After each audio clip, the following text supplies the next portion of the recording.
This is Roll Squad. Roll.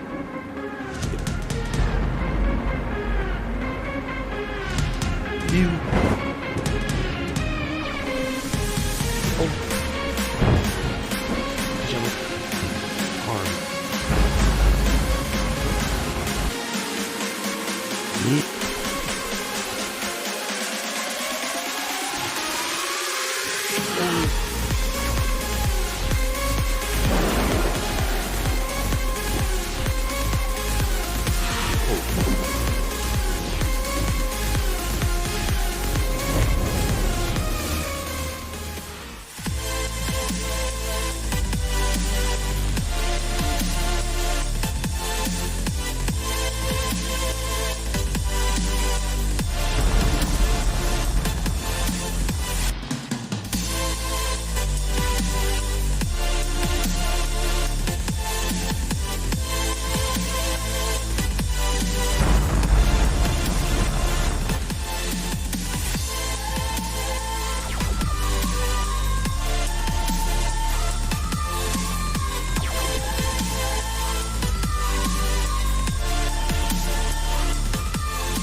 Go ahead and kick it on over there, Gearbox.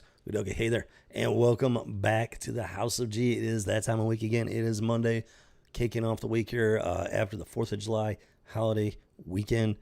I got no idea if people are working today or not. I don't know, not a clue.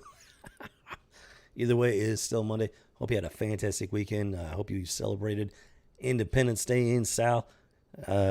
Sticking it to the government there. I know the government's trying to tell people not to live their lives, let's put it that way. So hopefully everybody celebrated Independence Day the way it should be by deciding for themselves how to spend that day. So happy 4th of July to you, belated, one day after the fact. And it is Monday. Let's go ahead and kick this off here. Having some weird technical issues here. It's you would think that some of the stuff, this technical stuff, would be uniform and whatnot, but sometimes it just doesn't make any sense. So I've got a soundtrack that I like to play in the background, and just some weird stuff going on. Like all of a sudden, let me give you an idea of what I'm dealing with. So I haven't messed with my settings, and all of a sudden, I fire up Streamlabs today to get ready for the stream and everything. For some strange reason, and this is not the norm, I haven't messed with my settings for House of G. I can hear myself on the mic, which is not normal. And I had to mess with the settings trying to get the mic off so I couldn't hear it with the soundtrack still going. But then once I figured out how to get the mic not showing in my ears, at least. And then there was an issue with the soundtrack. I can't make this stuff up. I don't know. I'm gonna have to look into it. The soundtrack was just overwhelming everything. I did a test stream unlisted and everything to see how it sounded in real time. Something's going on. I got no idea what. When I went back to listen to some of my live streams, everything sounded fine. But then listening to this right now, it was just completely foobarred. And I have no idea. I haven't messed with the settings.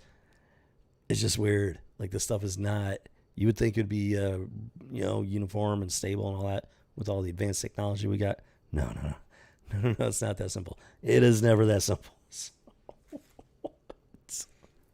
So I just had to completely turn off the soundtrack for the time being because I don't know what's going on right now. Yeah, I'm gonna have to do some investigating into that. It's weird. It's disappointing. I personally like having the soundtrack in there. I just like the background noise, if white noise type deal, if nothing else. It's always something. It's always something. Yeah. I do know this. Windows does like to mess with stuff, even though it's not supposed to be. It'll mess with stuff anyways. So I don't know if it's Streamlabs related. I don't know if it's Windows related. That's part of the problem. There's so many moving parts and the stuff does not function the way you would naturally expect it to function. I don't know, man. It's just.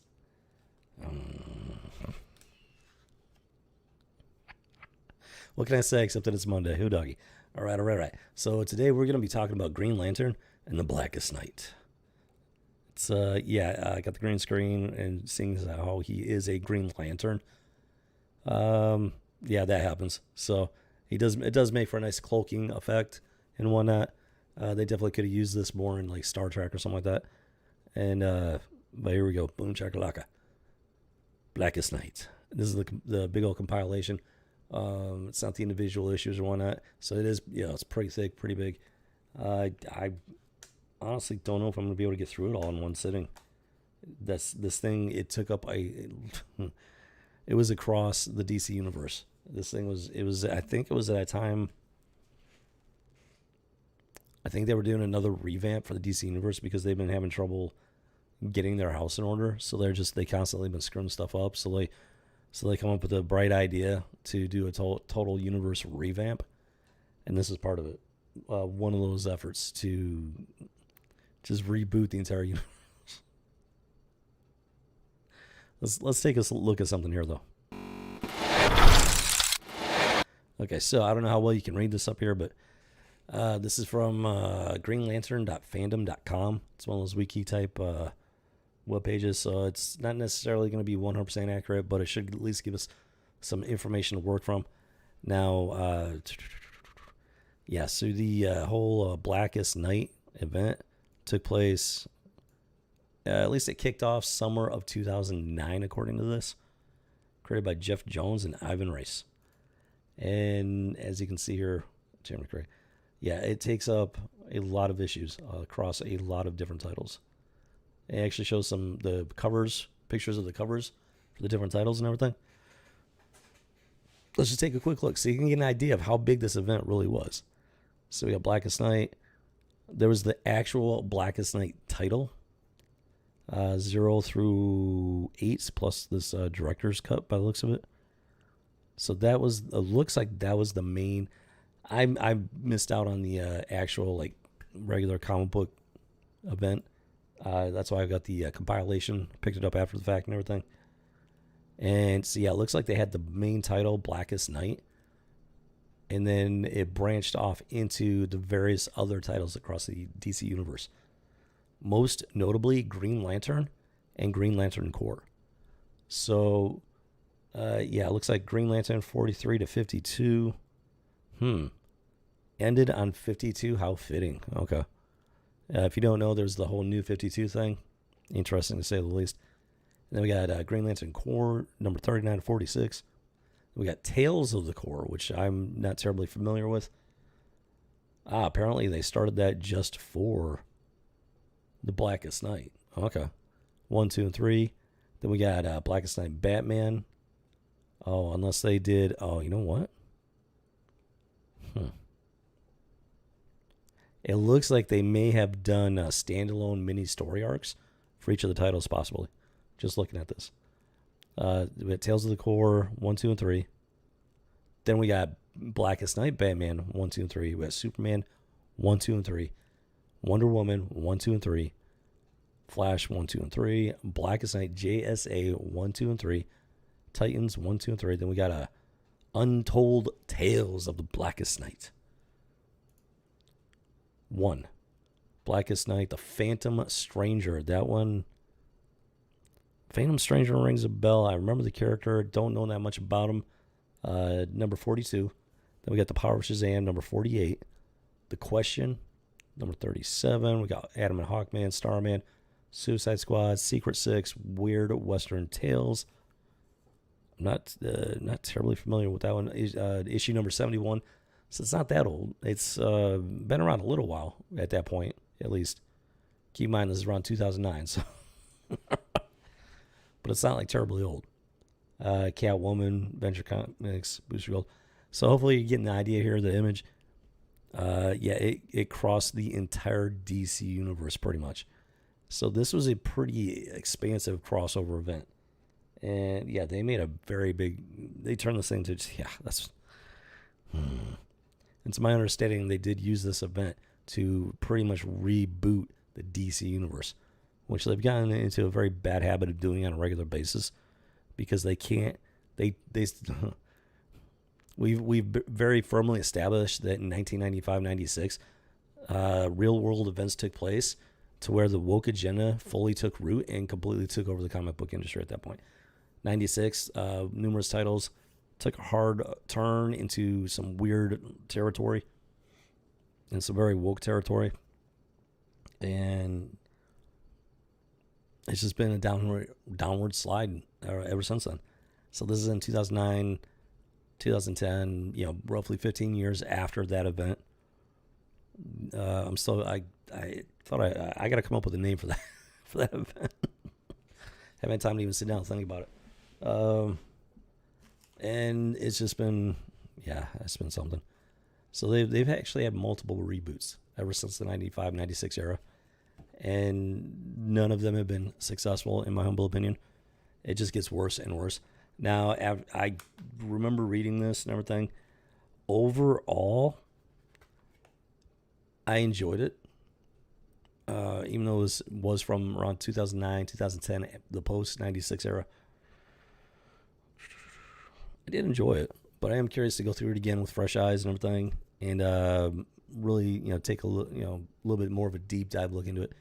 Now, it was an interesting storyline and everything. The entire premise was interesting. Hey there, Remy, how you doing? Welcome back. Hope you had a great 4th of July weekend there, Remy.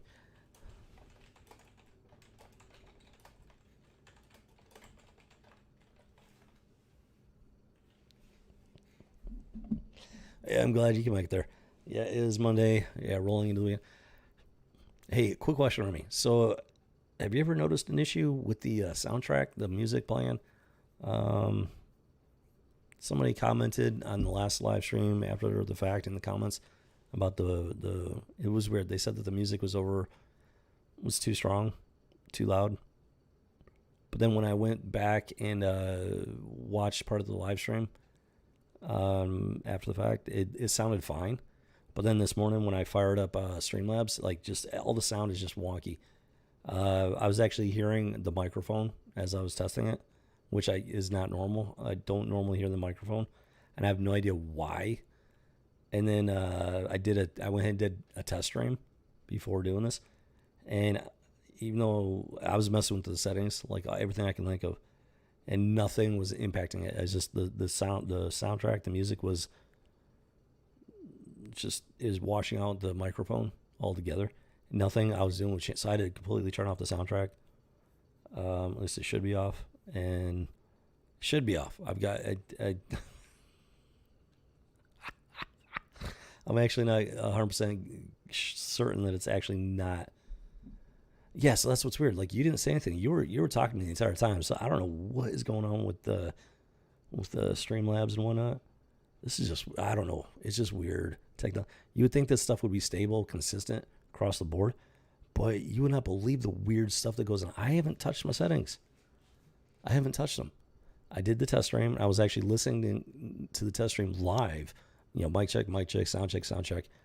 And the music was just overpowering on the test stream that I was doing right before this one. So I don't know what is going on. So freaking weird. There have been some new updates released for everything. That would not surprise me. I do know that Windows likes to do little mini updates in the background, and they're always screwing with stuff. And it's just like, it's one of the reasons why I hate Windows. I hate Windows with a passion. That's one of the reasons, because they do stuff in the background, and then stuff just goes wonky, and it's like, quit screwing with my freaking computer, Microsoft. Do you hear me? Quit screwing with stuff. Quit breaking stuff that ain't broken. It's like,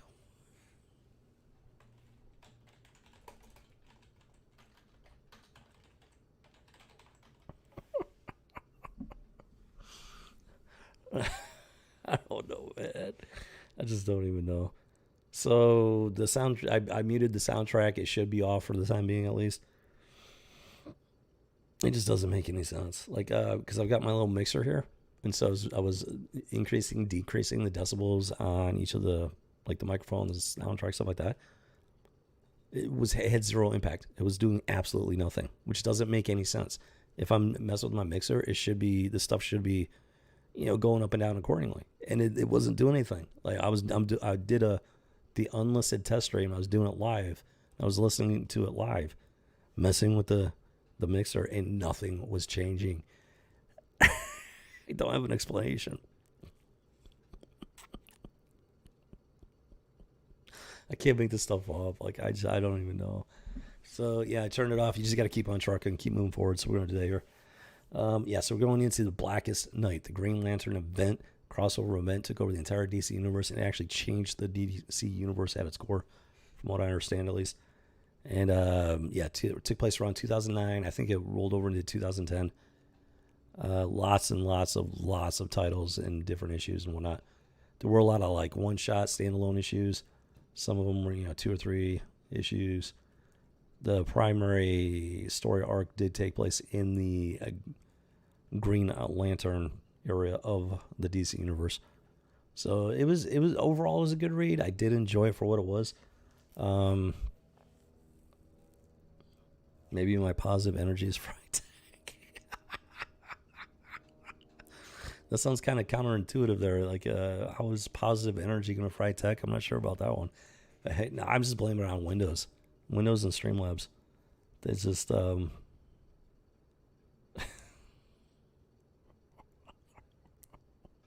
have no idea, Remy. I have no freaking clue. I don't know what's going on. Stuff it's just frustrating. Because like I didn't touch my settings. It just everything just went wonky. And I could hear myself on the mic, and that one didn't make any sense. Why am I hearing myself on my microphone? It just doesn't make any sense. It really doesn't. Yeah, that's not it. I can't even with this. And it's not the only issue. I'm having some issues with the Stream Deck, with voice mouse. Okay, let's move on here. Let's get into it. Happy Monday. Happy Monday from the House of G.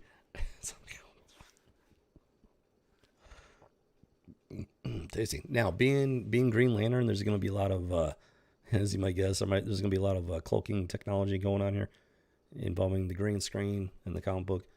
But yeah, I just got to live with that there. It starts off here with a really interesting image. Boom. The black, obviously like a black lantern type of imagery there. Just spewing out the black lantern rings and whatnot. Like I said, so in and of itself, it was an interesting story arc. I did enjoy it for the most part. But it also had an impact upon the DC universe at large. And that was kind of an issue. Because, like I said, they keep trying to reboot the universe because they can't get it right. The people in charge, ever since 96, they've been screwing stuff up left and right. And they cannot get it right. So the basic premise is that so they're the Guardians of the Universe. They created the Green Lanterns. And the Green Lantern is based on willpower. So for anybody that's not familiar with the Green Lantern part of the DC Universe, and there is an ancient prophecy that the Guardians are aware of, dealing with the Blackest Night, but they don't know what the Blackest Night actually is or what it entails. And as a result, there are a couple of Guardians that end up getting booted out of the council. I think they create the other lanterns, specific. I think, well, Sinestro had something to do with building the Yellow Lantern Corps. I think the ones that get kicked out, they create Violet or Indigo or something like that. Red was created by.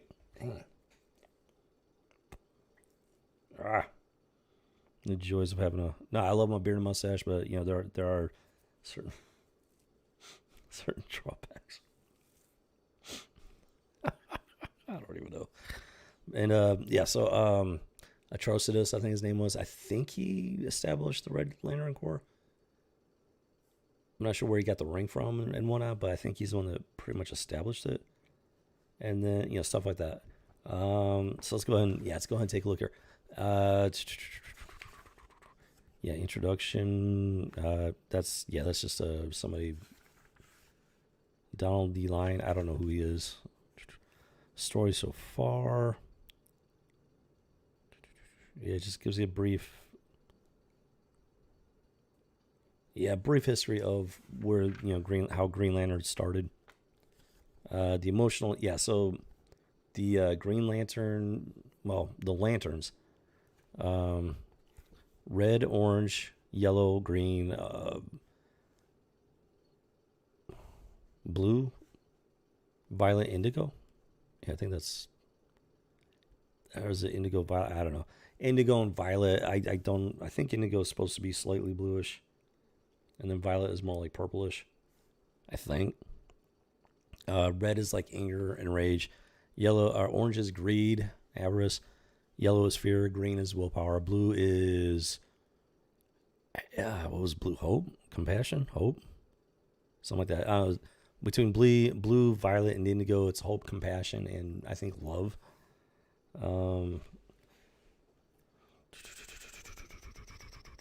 And so they make up the spectrum of the lanterns, different colored lanterns. Oh, here we go. Yeah, so Ganthet and Sade were kicked out of the Guardians. They formed the Blue Lanterns, Blue Lantern Corps.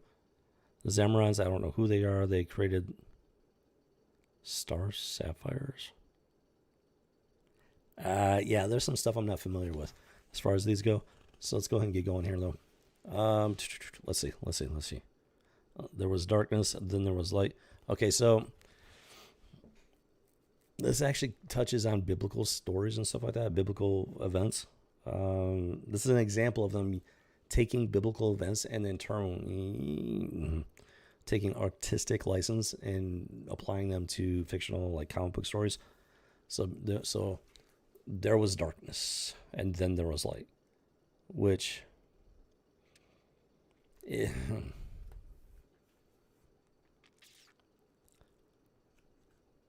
thinking. Hold on here. So that's the gist of the overall story arc there. It was a very big event. I guess. So it begins. There was darkness, and then there was light, and the war between them began.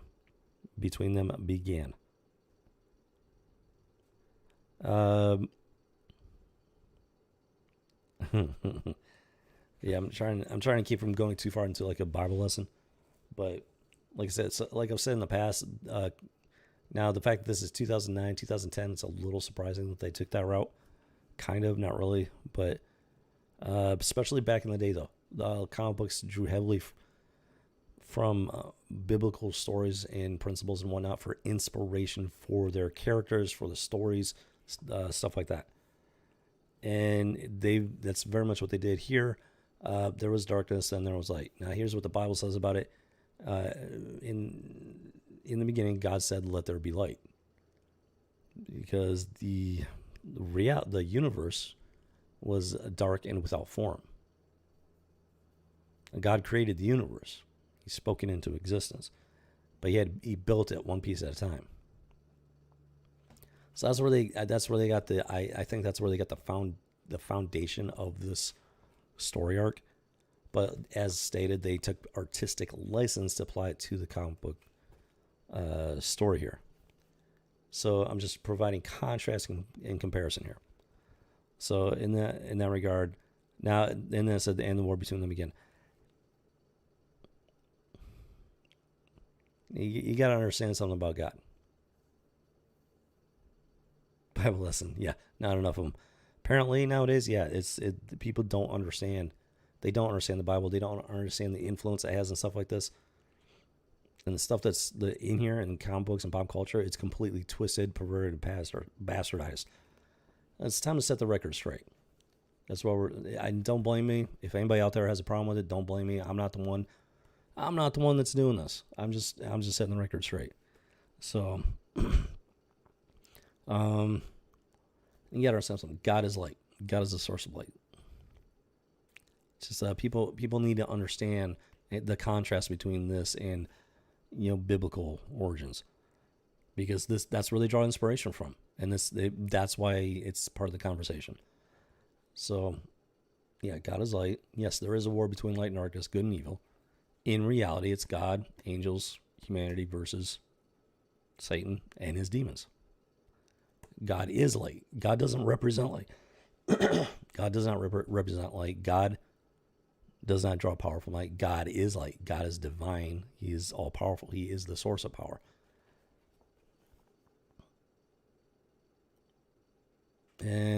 But now but you'll see here where the story Blackest Night diverges from that factual reality of faith.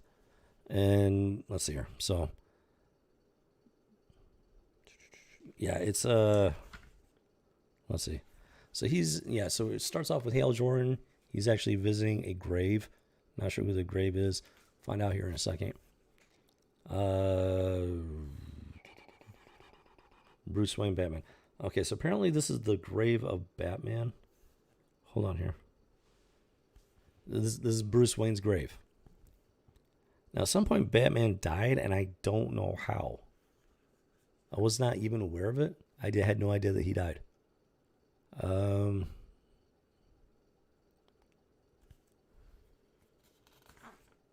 I think, if I'm understanding it right, I think there were multiple heroes that died around this time frame.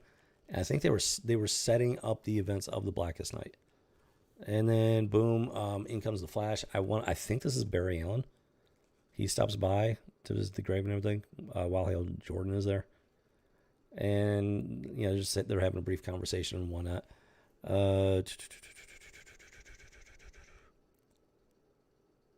And I guess Gotham City is getting more crime ridden now that Batman is gone. Even though there are other heroes and whatnot, but Batman was the linchpin. And so Barry did die. Somehow he came back. I'm not sure. I missed that part of Barry Allen coming back from the dead. But then there was Superman. Superman died at the end of Doomsday. He died taking out Doomsday. Came back. So that one I know about. A lot of these guys, though, I don't know. And at one point, Hale Jordan was infected by Parallax, became a villain. And Hale Jordan talks about how Barry Allen died how he died a sinner and Barry Allen died a saint. Even though they were both well-known heroes and whatnot, but Hale Jordan fell from grace.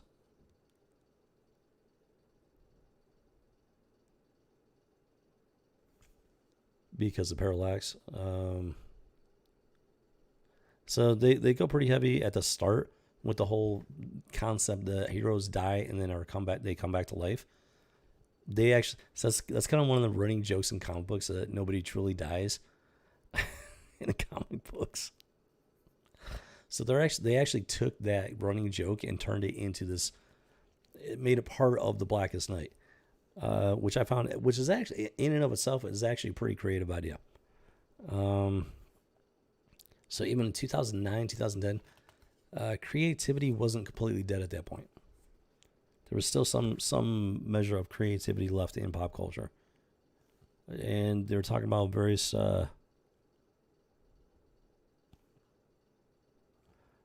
heroes that died. Aquaman, Martian Manhunter, they all died. Which I checked. I had no idea. I had absolutely no idea. I didn't completely check out comic books until 2012, but there were plenty of times I missed out on a lot of stuff. I simply didn't have the resources to be able to buy, my favorite titles. At least not all. I enjoyed all kinds of different comic book titles, both Marvel and DC, Image, whatnot. But as you can imagine, it can be a pretty expensive hobby. So there were plenty of times when I had to pick and choose which titles I wanted to focus on. So a lot of the stuff I missed out on. I wasn't aware of it until I picked up this compilation of the Blackest Night.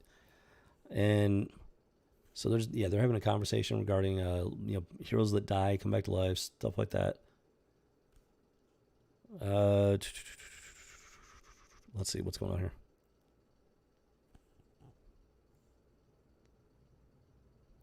Hold on, wait. So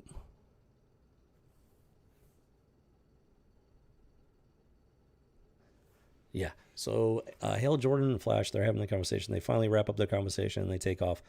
Somebody's skulking in the shadows, and he literally like digs up. I believe that's supposed to be the skull of Bruce Wayne. And you see the Black Lantern ring, even though you may or may not really know what it is yet. There's somebody there, there's a sentient being. And let's see. The blackest night falls from the skies. The darkness grows as all light dies. We crave your hearts and your demise.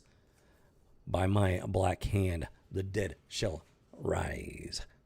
So this dude, I think he's supposed to be the Black Hand, and I'm not sure exactly who he is. I'm not familiar with him. So apparently he is a Black Lantern, and it's like a necrophiliac. It's basically like a necromancer type lantern ring. I think he's dead. He is dead, and he was brought back to life to be the wielder of this Black Lantern ring. And now he's using his powers to raise an army of undead, basically. Undead Black Lanterns. That's the premise going on here. And then, and then it cuts to this guy at the very bottom. So you got this guy who's obviously, up to no good. But then it cuts to this guy, doesn't give you an explanation. He looks like a Guardian, but he's got like the scarring on his face. One of the little blue Guardians of the Galaxy. Guardians of the Universe, rather, or something like that. There's definitely something wrong with him. Let's put it that way. And then it cuts to part 1. Boom. You got the skull with all the Black Lantern rings spewing out from its gaping maw, and it picks up there. Who to what? Yeah, so he's at Batman's tombstone grave. I don't know how long Batman's been dead, but he's already been, broken down into just bones and dust. So he's got, Batman's skull, Bruce Wayne's skull. There's the Black Lantern, which I think that's on the planet that it's the sector.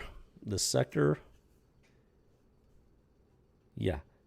Yeah, the main Black Lantern battery is in Sector 666. So keep in mind, yeah, they this is what I'm talking about here, folks. Whether you like it or not, pop culture is heavily influenced by biblical stories and principles. 666, number of the beast, Satan, Antichrist, source of death and decay, and the Black Lantern. So whether you like it or not, it's a reality of pop culture. And that is why we're talking about it. So it makes sense in that regard.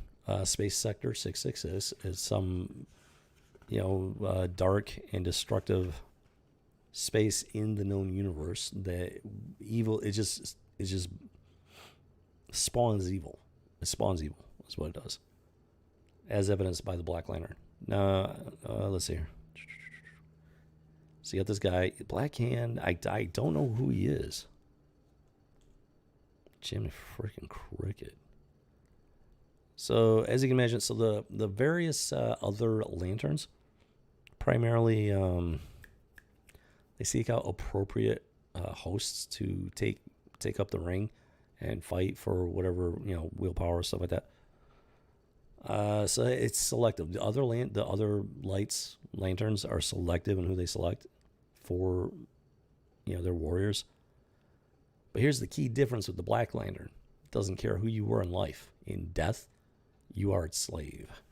So as you can imagine, countless black rings spewing out of this Black Lantern, which just in and of itself is terrifying. Because it's like, that's just an unlimited army right there. That's just like, when you think about it, it's terrifying. It's horrifying. It's terrifying. It's like, Because once you're dead, you become eligible to be a soldier of the Black Lantern Corps. This is part of it. Now, the backstory is there's a prophecy regarding the Blackest Night. The Guardians don't know what the Blackest Night actually is. They just know that the prophecy exists, and they've been trying to prevent it from happening, but they realize they can't. So they've just been trying to. Then they decided to prepare for it as best they could. And as it turns out, it's actually a Black Lantern Corps is the source of the Blackest Night. So in a sense, it's almost now. In a sense, it's also the story of Armageddon almost. End of the world, end of the universe, end of this reality, end of life on this plane of existence, whatever. So it's once again they draw inspiration from the Book of Revelations in that regard in Armageddon, which isn't in and of itself isn't a bad thing. It's just it's artistic license. It's part of story making. It's comic books, pop culture. That in and of itself I don't have a problem with. So then it cuts to what? Not sure what does it. Coast City. I think it's just like a. Yeah, I think the whole premise is a holiday. It's on the anniversary of the death of Superman, but the holiday grew to embrace all metahumans that died in the line of duty and service, and as well as like say Coast City. Coast City was wiped out and whatnot. So they're having like this parade thing. Lots of green, so they're in stealth mode, and yeah, it's just this big old celebration. There's the balloon over there. I don't know if you can see it, but it's like it has Coast City on it. They're remembering Coast City, which was wiped out by Mongol and Cyborg Superman, and yeah, so it's this big huge thing, big huge thing. What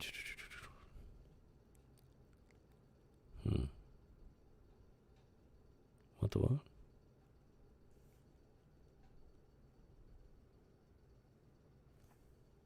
Yeah, I'm not gonna be able to go through every little thing here. So yeah, they're doing this.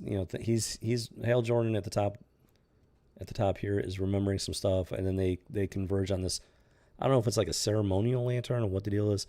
It is a lantern, but I don't think it's like a real lantern. But it does have no fear on the front. Then it cuts to this stuff. She looks like one of the Indigo Lanterns or something, and she's fighting somebody or something. I don't know. Katma Tui died at the hands of a star sapphire. Okay, so apparently star sapphires are one of the lantern cores. Oh yeah, so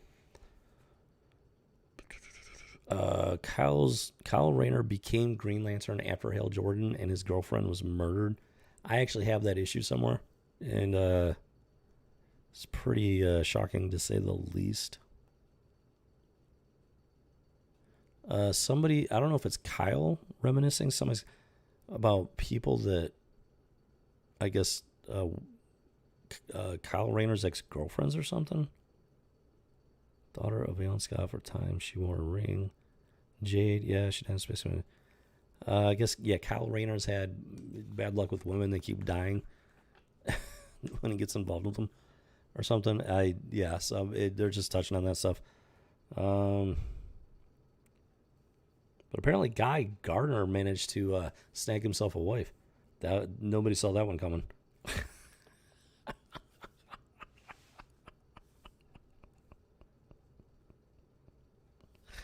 So we got the whole celebration of, remember, it's a memorial type holiday of superheroes and people that were caught in the crossfire and whatnot.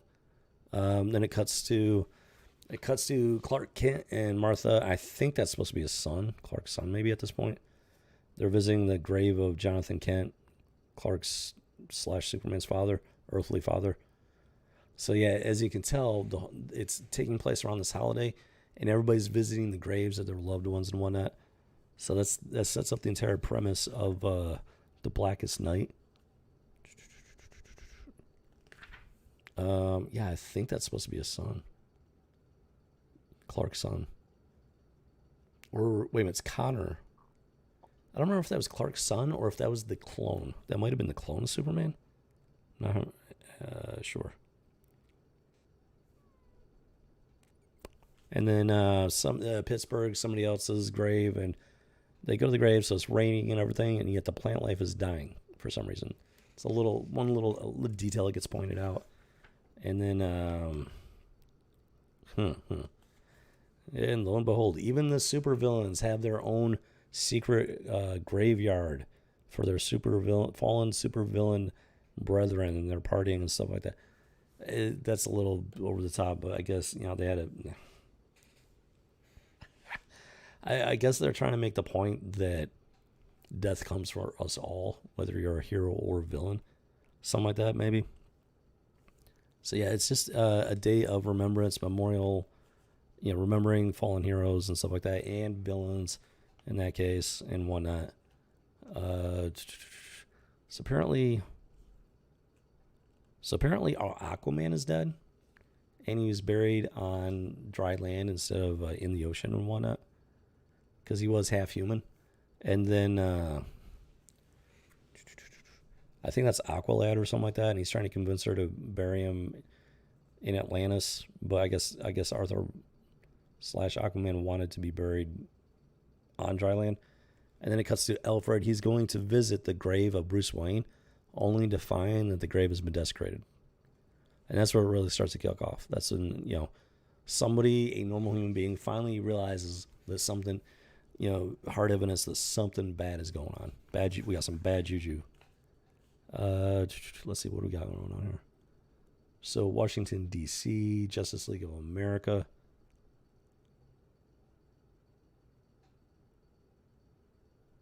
Oh, okay. Okay, so I was not aware of this until now. They might have just made this up for this series even. Washington, D.C., headquarters of the Justice League of America. They actually have their own morgue for supervillains that have died. So instead of being buried in like some regular cemeteries and stuff like that, for whatever reason, the JLA is holding onto their bodies and everything, except for the Flash. The Flash, his rogues gallery, for some reason they have their own secret graveyard. It's news to me. They might have just made it up for the Blackest Night. And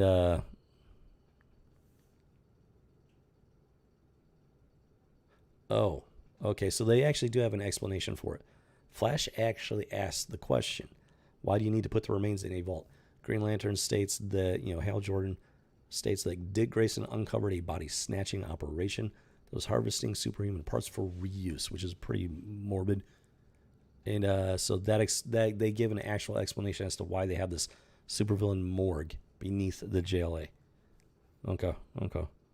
Now keep in mind, this Flash is Barry Allen, one of the original Flashes. I think Jay Garrick was the original Flash in comic books. Then came Barry Allen, and then they branched out with all of these other speedsters.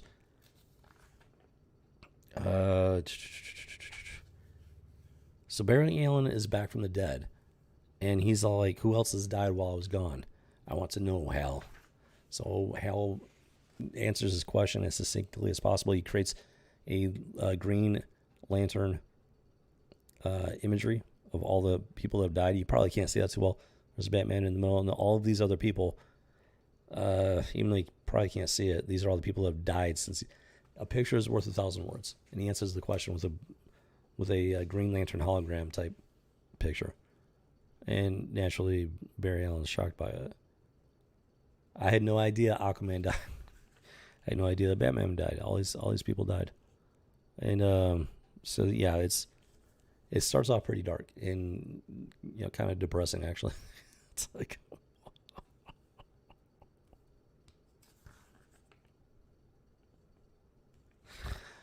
Jiminy Cricket. This was a big event. It really was.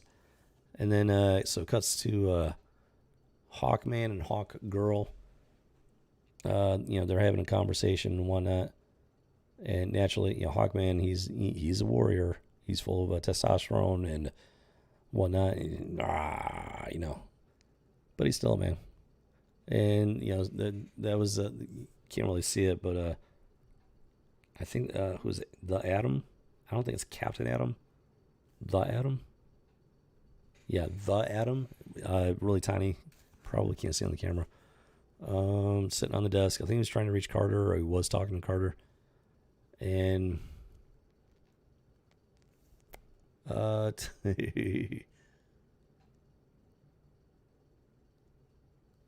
they're just having a conversation about all the stuff that's going on, including people who have died. And it cuts to the Guardians of the Universe that created the Green Lantern's Corps, and then as a result, the rest of the different Lantern Corps came into being. And dude's all like, we have failed, because what they've been trying to do is prevent the Blackest Night prophecy from coming to pass, and they realize that they can't stop it. So the War of Light has erupted. So all of these different Lantern Corps have came into being, and they're all fighting amongst each other. Wait a minute, hold on.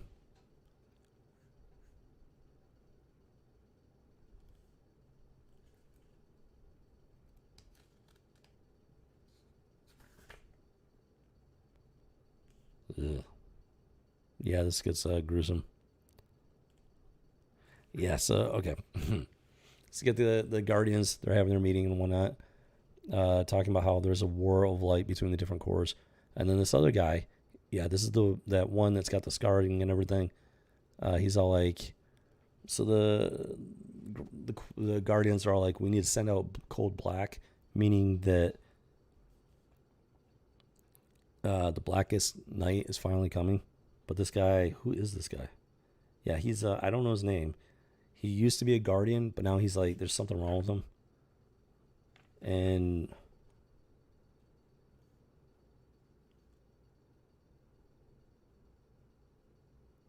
I don't know his name though.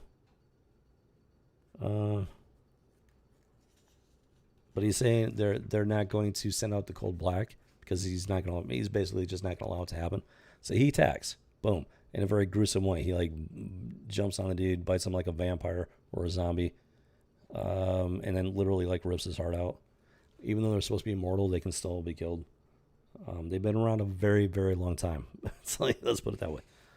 But they're not immune to death, not completely.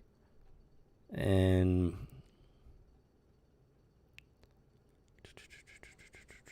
see, one of the precepts of the Guardians that created the Lantern Corps, they decided that emotion it was basically a bad thing. So they took their emotions and they suppressed them to the point where they no longer had them.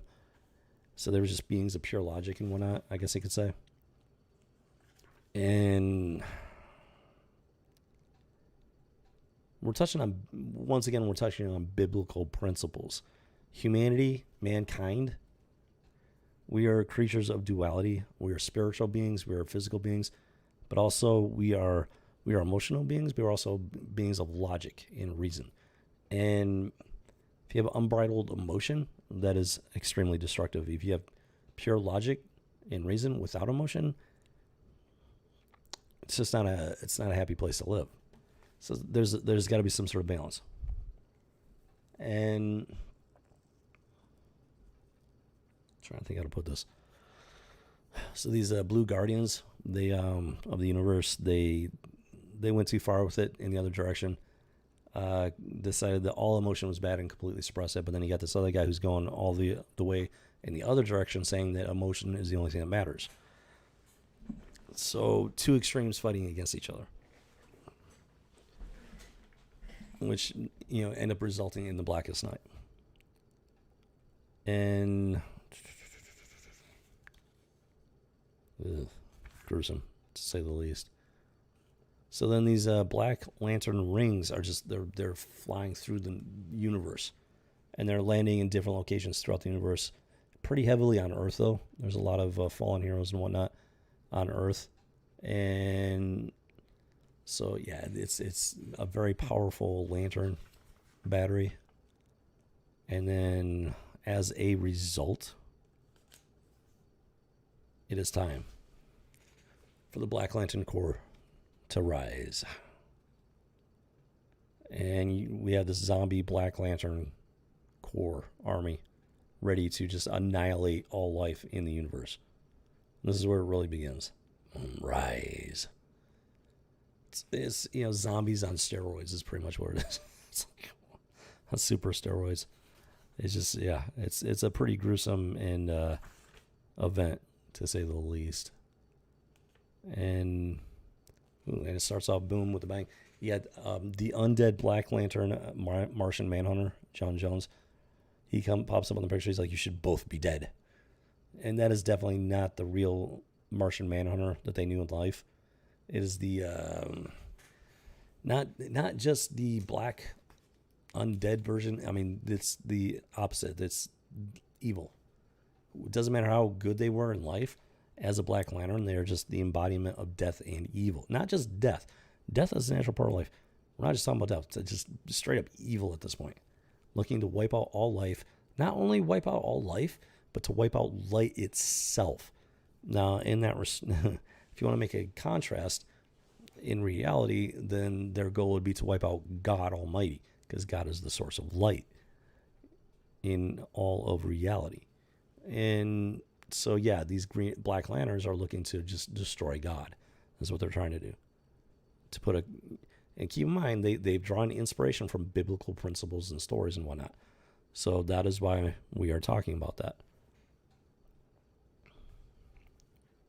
And yeah, so it starts to ramp up here, and nobody knows what's going on. Like everybody's shocked by this, and what the hell? Hold on.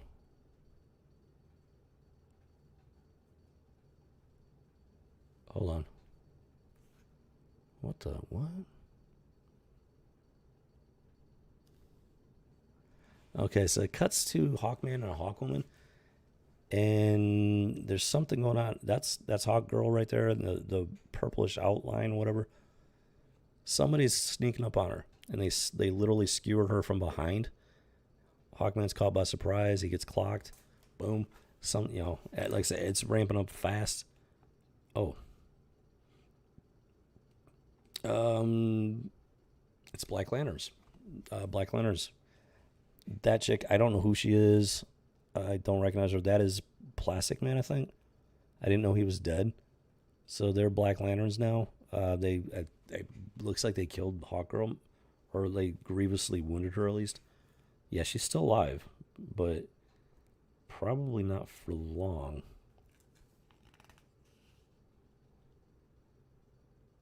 I don't know. She might be dead. Might just be nope. She's still barely alive. What the what? So this perverse incarnation of Plastic Man is trying to convince Hawkman that Hawkgirl hates him, has always hated him. But in her dying breath, she's trying to reassure him that she's never hated him and that she does in fact love him. And then I think she finally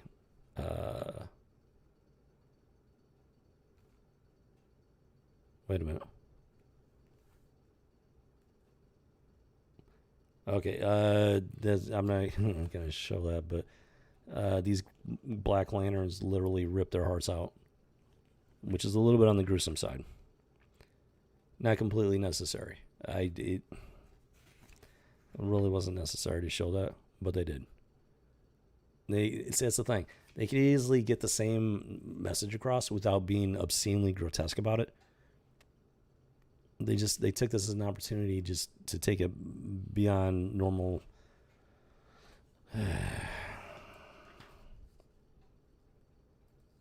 The comic books that I read growing up, this is not what they were about. These things right here, at least. Like, they easily could have shown that, and then without showing that. Like, one or two panels, cut out one or two panels, and that would have been more than enough. But they had to go all the way with it. That is a sign, a symptom of the whole 95, 96 turning point. And then it ends with, so with Hawkman and Hawkgirl are dead. And the Black Can the like quote unquote leader of the Black Lantern Corps, if you want to call it, for lack of a better phrase, pops up on the scene and turns it's implied that he's turning them into Black Lanterns. And then we start with part 2. Boom. Part 2. Dun, dun, dun, of the Darkest Night. Or the Blackest Night. So yeah, this is a major event. By and large, I enjoyed it. There were some issues with it, but by and large, it was enjoyable. I need to reread it, though. This is from 2009. Well, the original stories were from 2009 and 2010. I bought this compilation. That's a pretty big compilation right there. I bought it a while ago.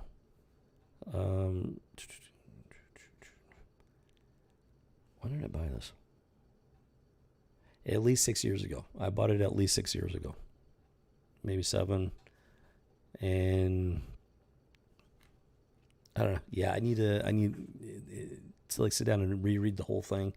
Get a better, with fresh eyes. Cuts to the Atom, and he's like on the phone with somebody. He was on the phone with Hawkman. Hawkman hung up, and I think. Okay, so yeah, now Black Lantern Hawkman is calling him up and saying, "Hey, come on over, Ray. Let's talk." So he's luring the Atom in to ambush him and turn him into a Black Lantern zombie. So then it cuts to Gotham City. Commissioner Gordon has thrown up the bat symbol, even though Batman is dead. Bruce Wayne is dead.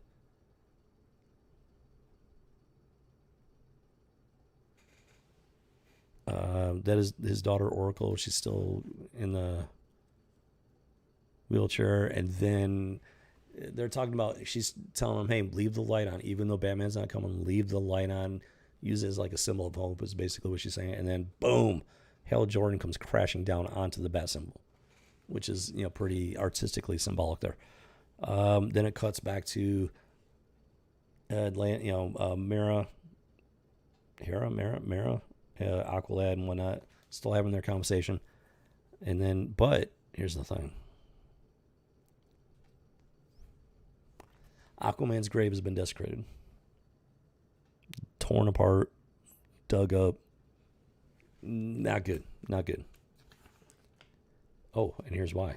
I'm sure you might have already guessed this, but here we go. Boom. He is now a Black Lantern.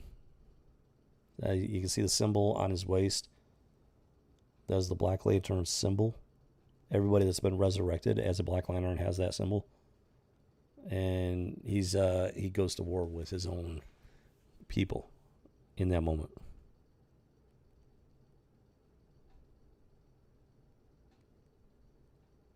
Talks about power levels, 2.63%. He was just reborn as the Black Lantern, so his power levels are low. And then we have Deadman, which I'm vaguely familiar with him. What?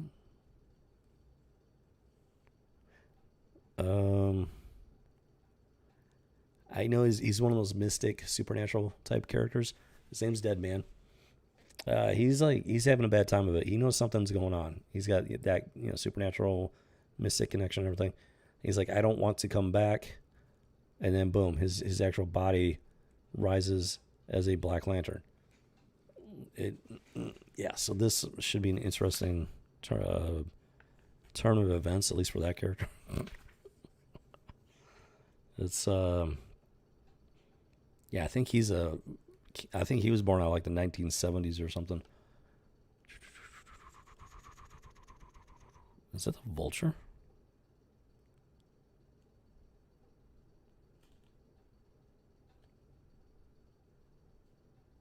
Wait a minute, who is...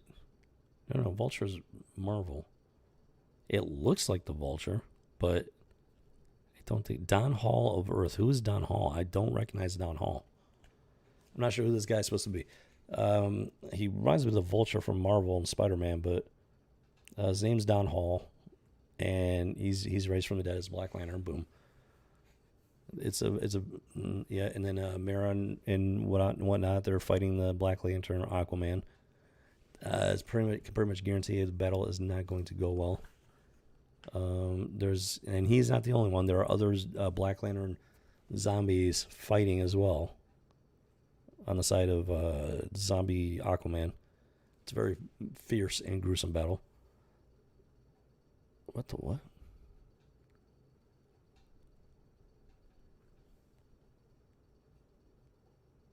So apparently Aquaman still has the ability to call upon the creatures of the deep, of the ocean. Because they come out of the water, sharks and squids and whatnot, to attack these still living soldiers of Atlantis. And what the what?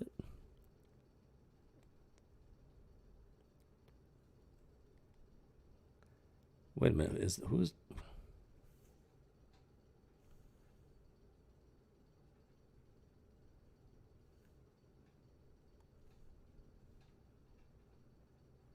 Is that Spectre?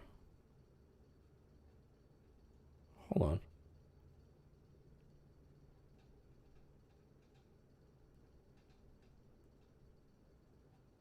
Okay, so we got a bunch of magical type characters here. Okay, wait a minute. There's Spectre, but... So you got Spectre, Zatanna, that dude, I think the Phantom Stranger, then the blue skinned dude with the devil horns. He looks familiar. I don't remember who he is. They're all standing around, and this dude pops up. I'm not sure who he is. Kind of looks like Moon Knight almost, but not. Yeah, I'm not sure who he's supposed to be. He pops up. He does his thing. Reveals himself as a undead zombie Black Lantern. He literally like takes, just rips Spectre apart. Spectre's technically already dead, almost, kind of. Maybe not quite. Spirit of Vengeance, technically dead. I don't know. And yet he can still turn the Spectre to a Black Lantern.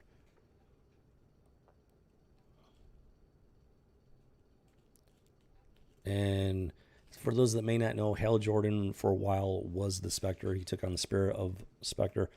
And now that Spectre is Black Lantern, he's like, I want Hal Jordan back. And it's not looking good here, folks. It's not looking good. It's like, Jimmy Cricket. It starts and it doesn't stop. These Black Lanterns do not let up. They're undead, and what the what? Yeah, the battles just take place across.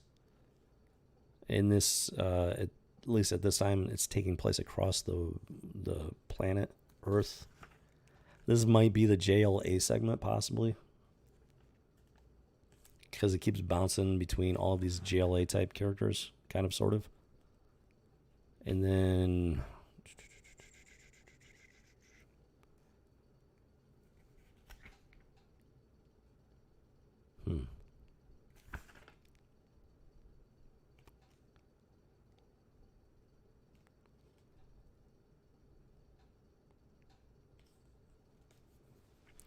And there's a lot going on here. I can't sit here and talk about it all because it's just, there's a lot of fighting, a lot of dialogue, and they're trying to find ways to combat these things, but they are, agents of the Black Lantern, essentially agents of death and undeath, whatever.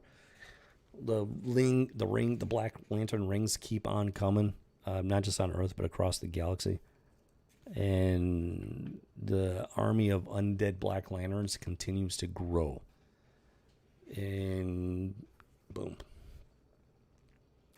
Yeah, like Hawkman was just alive, just not too long ago. He was killed by the Black Lanterns and turned into one. Then we kick off with part 3 of the Blackest Night. There's the Black Hand. The Black Hand is like Patient Zero, basically. He was the first Black Lantern. He's the one apparently running the show. And then it cuts to New York City, Columbia City. I don't know who these people are. Just a couple of normal looking people, at least for the time being. And having a conversation. Boom, boom, boom. So apparently these two are Firestorm. So it's no longer the old man and the young dude. Now it's a young black dude and young Asian girl. Somehow they are Firestorm. I don't know when that happened. Not a clue. But then it jumps to the Flash and Green Lantern, Hal Jordan, taking on more of the Black Lantern Corps. Just a never-ending, seemingly futile battle. Dun dun. It just doesn't end. This never-ending horde of Black Lanterns. It's pretty horrific. Let me tell you. Okay, so now it's saying power level is 50.32%, and I think that refers to the main power battery for the Black Lanterns, because the Black Lanterns do have a power battery, just like the other colors of the lanterns, of course. For those that might not be familiar, each lantern has its own power ring, and they actually have each lantern, well, at least back in the day, I think they may have changed it. They had their own little mini lantern, but the source of their power came from a giant power battery. I'm not sure what powered it exactly, but it did have a source of power. Now, the Black Lanterns, they also have their main power battery. It's in Sector 666. And I believe that is also the location of the body of the Anti-Monitor. Keep that in mind. You have to look up the Anti-Monitor there. He's a source of... another source of, universe-shaking events back in the day. The fight rages on. There's, they're just fighting for survival at this point, let alone trying to find a way to stop this threat. It's just the fight rages on. Truly the Blackest Night. What the what?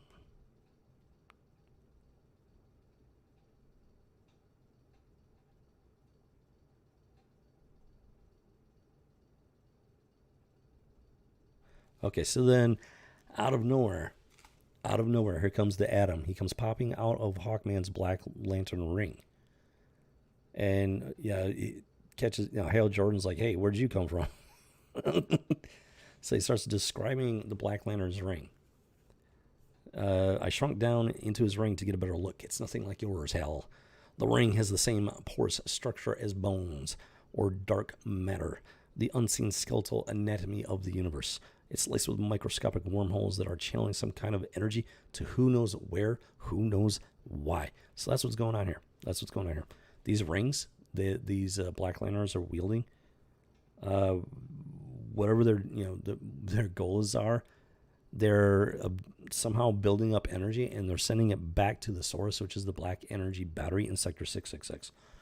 So I have a feeling maybe it has something to do with the more people they rise from the dead, especially metahumans and superheroes, the stronger the power battery gets for the Black Lantern Corps. That seems to be the deal.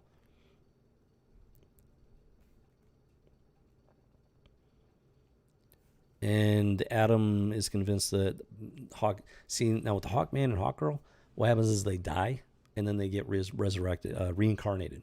That's what happens. And Adam is thinking that even though they died this time, they're not going to be reincarnated again. They're dead for the last time. So he's based on what he's seen, he's convinced that that's the true end for those two, which is pretty serious indeed. And then it cuts to the modern Firestorm, which is apparently this black dude and this Asian chick. I have no idea who they are. And they're watching stuff on TV or something. Just this absolute all-out war across the globe, with these Black Lantern zombies being the source.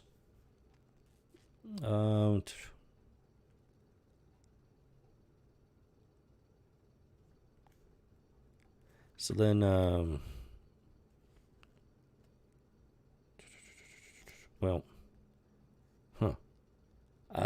so Mira ends up at the JLA headquarters. She runs into Firestorm, tries to kill him for some reason. And she calms down, and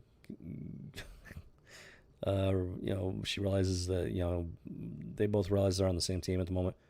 And a little shot of the rogues, the villains' morgue, and whatnot. So it's kind of foreshadowing there. Cuts back to Hal Jordan, Green Lantern.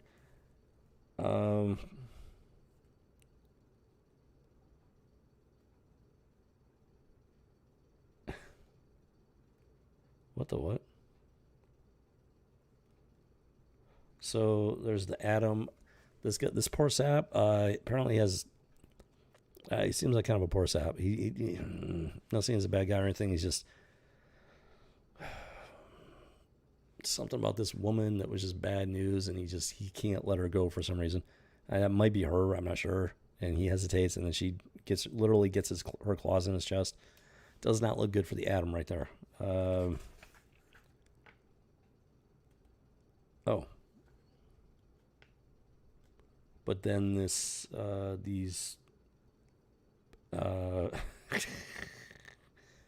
purple-ish looking folks jump into the fight. They are I think that's Indigo Lantern Corps. They jump into the fight here. They pop up out of nowhere and trying to, turn the tide.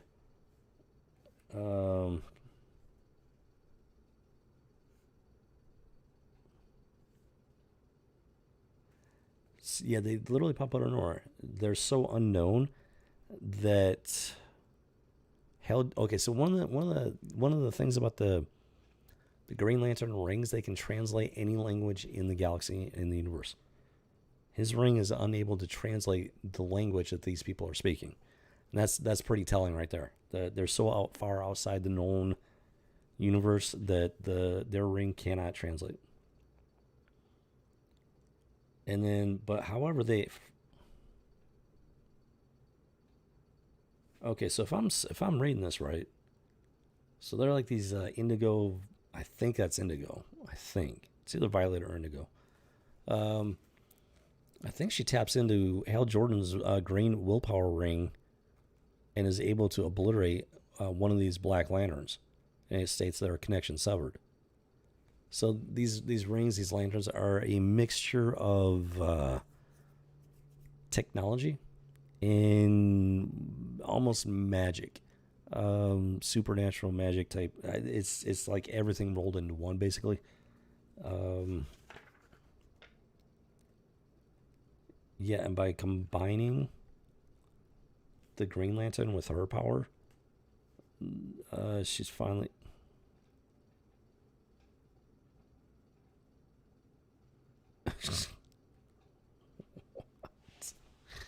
So yeah, that's this Black Lantern zombie chick is somebody that the Atom used to know.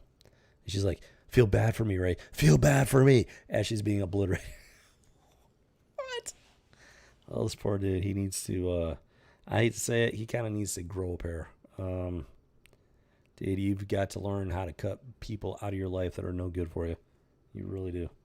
But by combining the different wavelengths of the different colors of the different lanterns, they're able to annihilate these Black Lantern zombies, at least for the moment. So for the time being, for a brief moment at least, everything's clear. They get the chance to take a breath, regroup, talk about what just happened, what's going on, how to fight it, for at least a brief moment. Oh,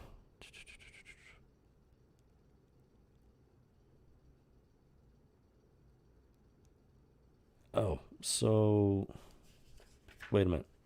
So then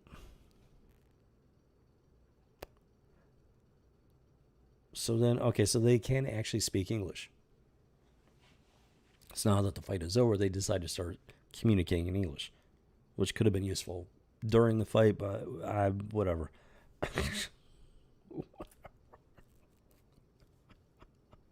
Because he's like, Hal Jordan's like, "You speak English?" And she's all, "When we wish to, Green Lantern."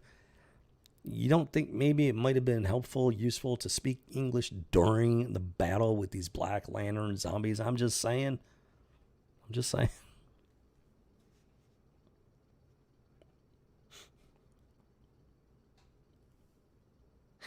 Oh, Mother Murgatroyd.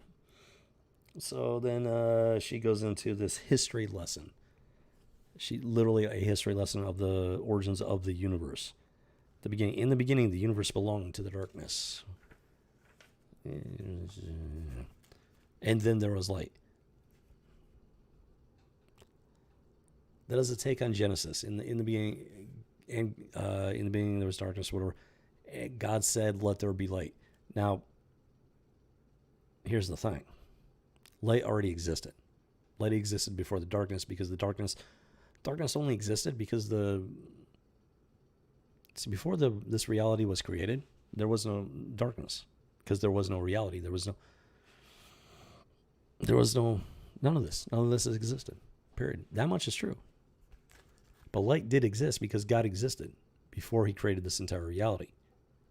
You destroy God. If you destroy light, in this case, you destroy God. And if you destroy God, you destroy everything. Because none of this can exist without the will of God Almighty. If you wonder why we're talking about it, well, it's because it's a major key foundation of this entire story arc. So this is where they take the artistic license, rather.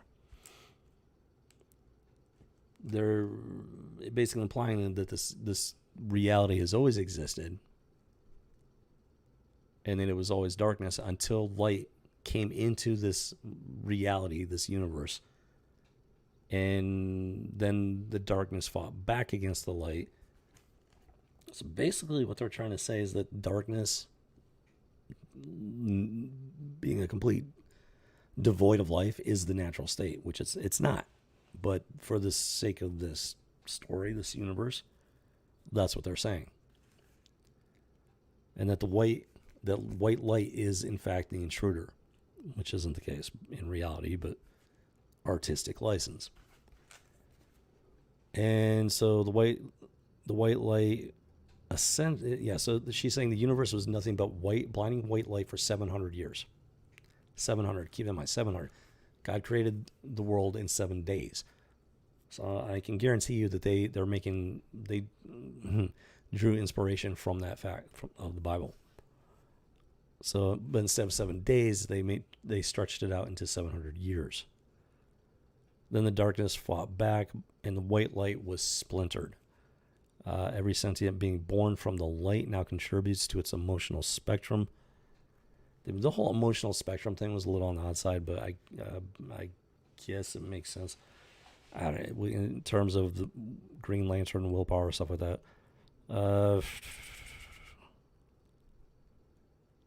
So she's just giving an explanation of the different colored lanterns.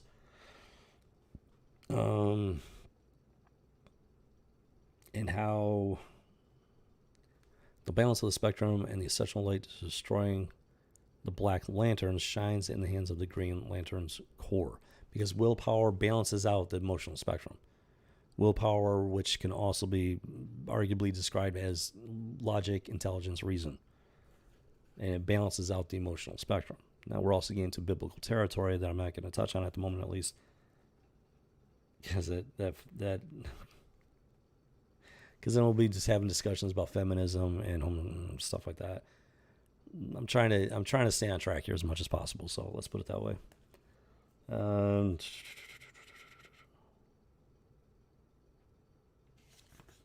And so that is the general history of the universe in terms of lanterns. And it's basically saying that the whole lantern title is, in fact, like the entire origin of the DC universe, of life in the DC universe. So the core is the linchpin of life, of all reality, is what they're saying. Which is why they turned the Blackest Night into such a huge crossover event. And I'm pretty sure they pretty much rewrote the entire reality of the DC universe through this. It's like, it was a big event, let me tell you. And I did enjoy it for what it was. I did enjoy it, which is surprising because this was 2009, 2010. It's not to say it was perfect. And the fact that they were using this to rewrite the DC universe yet again, that is definitely a problem. In and of itself, though, the entire concept wasn't necessarily a bad one. So then they're under attack again. Black Lanterns show back up. And what? Hold on.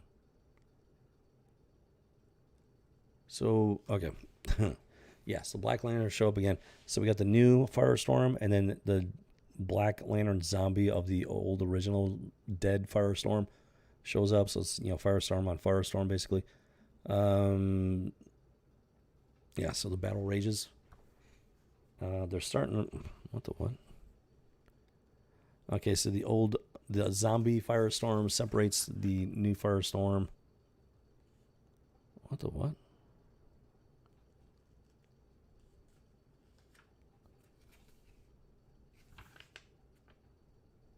What the what? Okay, so he.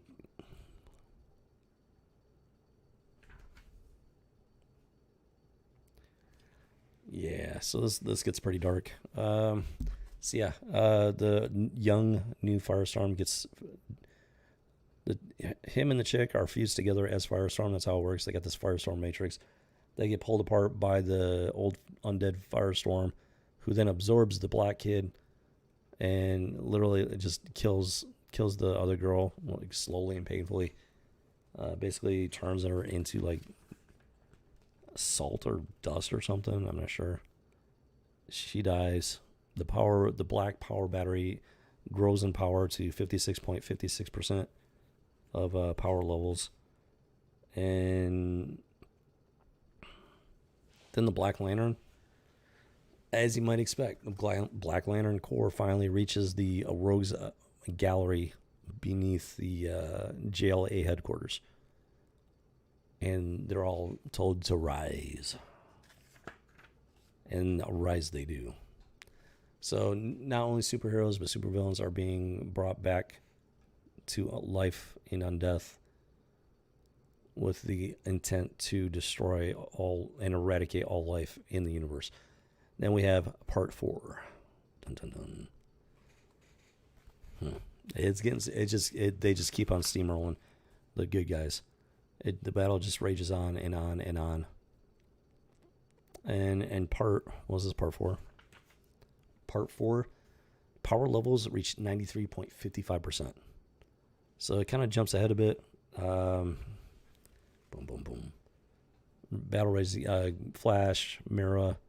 There's the Atom and whatnot. They're still fighting, but it's a losing fight. And whoa, hello. Speak of the devil, and the devil shall appear. Cool, right? That is one of the firestorm, undead firestorm speaking. He literally says that. Speak of the devil, and the devil shall appear. Cool, right? So clearly, these are meant to be agents of evil, agents of Lucifer, Satan, the devil. So they do draw that distinction here in that one scene, in that one statement. So yeah, keep in mind. Whether you like this fact or not, it is a fact. Comic books and pop culture have always been heavily influenced by biblical stories, biblical principles, biblical characters. This is just proof of that fact. So yes, the Black Lantern Corps is in fact an agent of the devil, who does in fact seek to destroy all life and all creation. And it just gets worse and worse. It just keeps, the battle rages, but like I said, is a losing battle. What the what?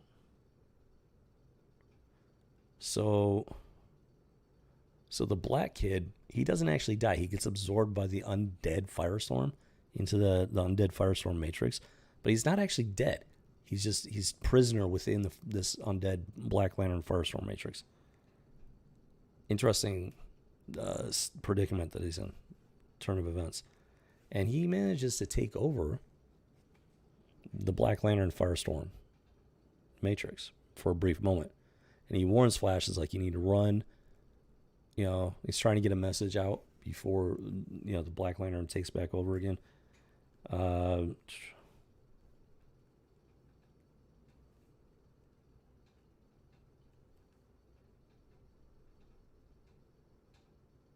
Yeah, he tries to warn them, tell them that they need to evacuate Earth and whatnot.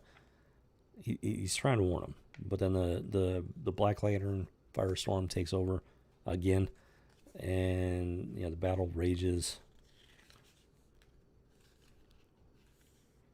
So, you know what? Okay, so the Atom has the ability to travel across phone lines. Just an interesting little ability that he has. which makes sense because electrons travel across wires. That's using a phone, a regular old school landline phone, hardline phone, not a cell phone, a landline. Even though, well, using a cell phone, it's kind of like a microwave thing. Maybe he might. I don't see why he wouldn't be able to, but in this case, it is a landline, and he's able to travel across phone lines, and he's able to take people with him. So the atom is with the Flash and Mira, and he shrinks down, takes them with him, and they pop out in the 911 call center as large as life. Just an interesting little ability of his. Who is this guy? I think this is the guy. Wait a minute, is that Azrael? Who is this guy? I thought maybe he might have been like a Moon Knight or something, but I think he might actually be Azrael. The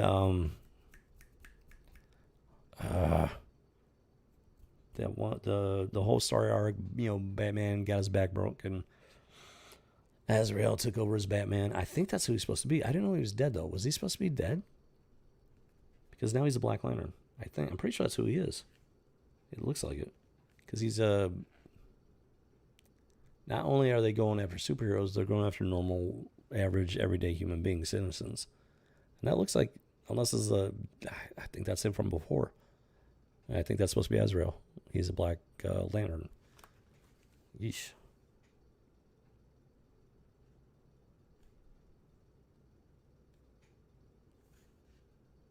No, yeah, it is Azrael. He calls himself Azrael.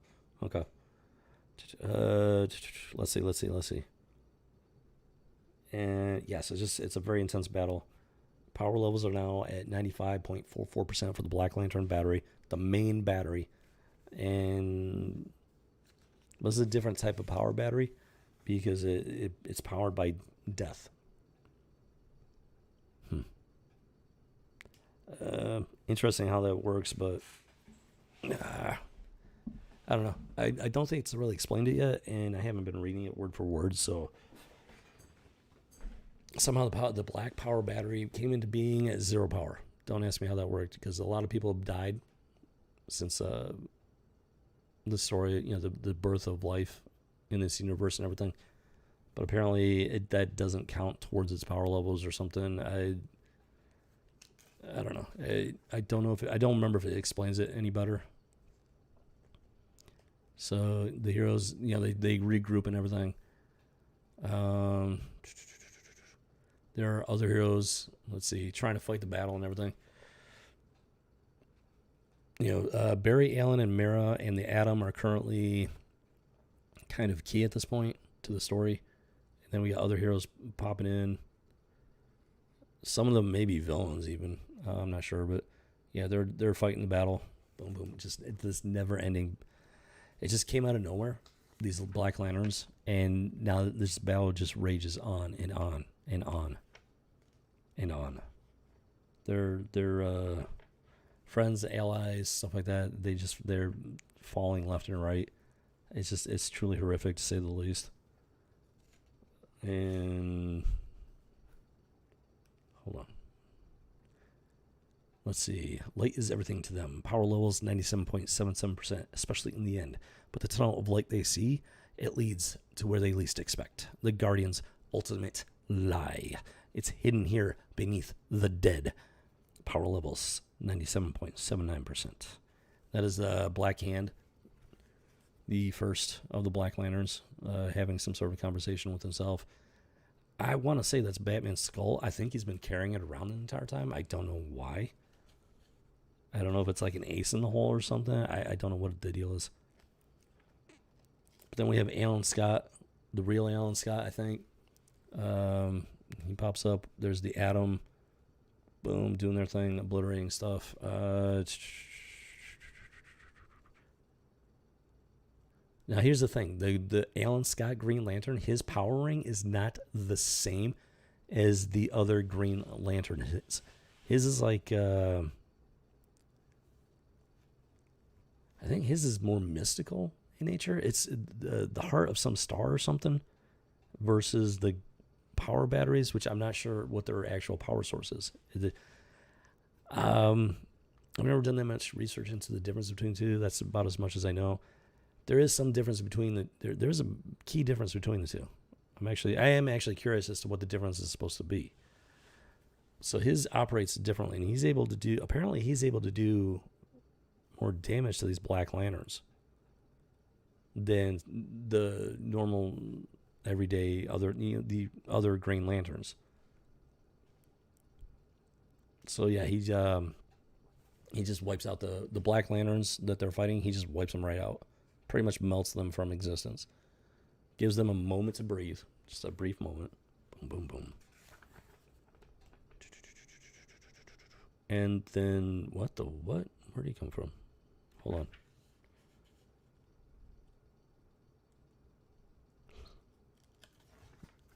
Like I said, a brief moment to breathe. And, okay, yeah, Adam Smasher. That's the guy's name. Yeah, obviously there was more than one. So yeah, he comes out, flying out. This other, I think, yeah, he is a Black Lantern. He may have been from the JLA morgue even. And the fight, begins again. Atom shrinks down and like rips through one of them from the inside out. Yeah, he does what he has to do, and then. Ooh.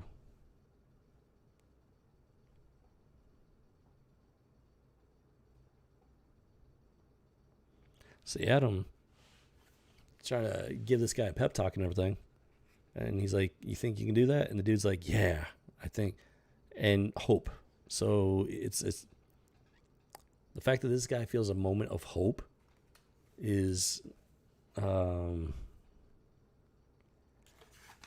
apparently... Okay, so as best I can tell, these Black Lanterns, they're partially powered by emotion. Like when they kill somebody, they absorb that emotion. Apparently, hope is powerful. I don't know. She kills this guy, literally rips his heart out.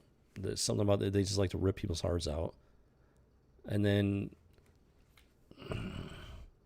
that shoots the Black Lantern power battery to 100%, which is bad.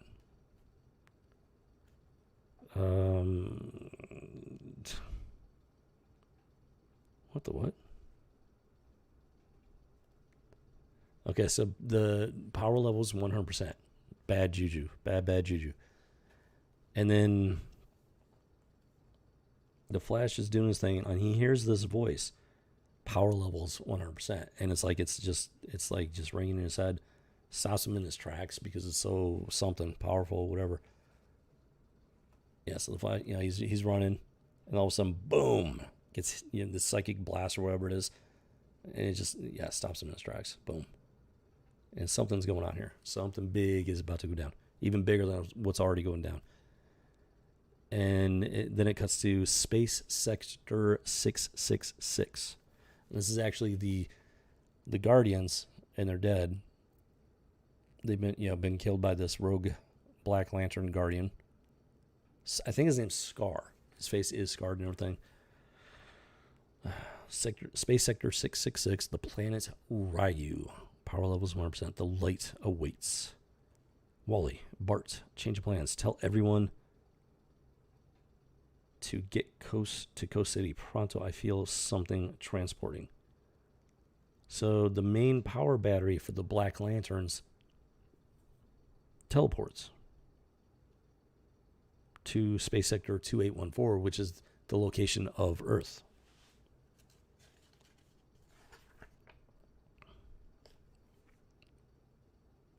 Yeah, it teleports to Earth. Boom.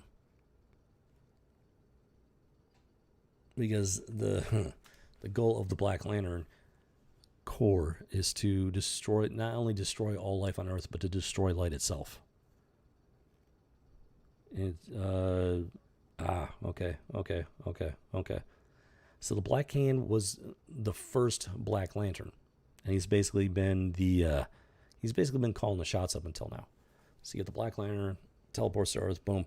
And then there's the Black Hand. He's like, Necron, rise. Now, I know Necron, I don't know much about him, but I know Necron's been around.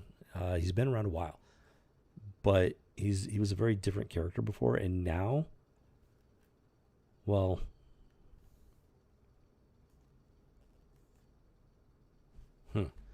he's gone to like a whole nother level of villain, let's put it that way. And there's Barry Allen.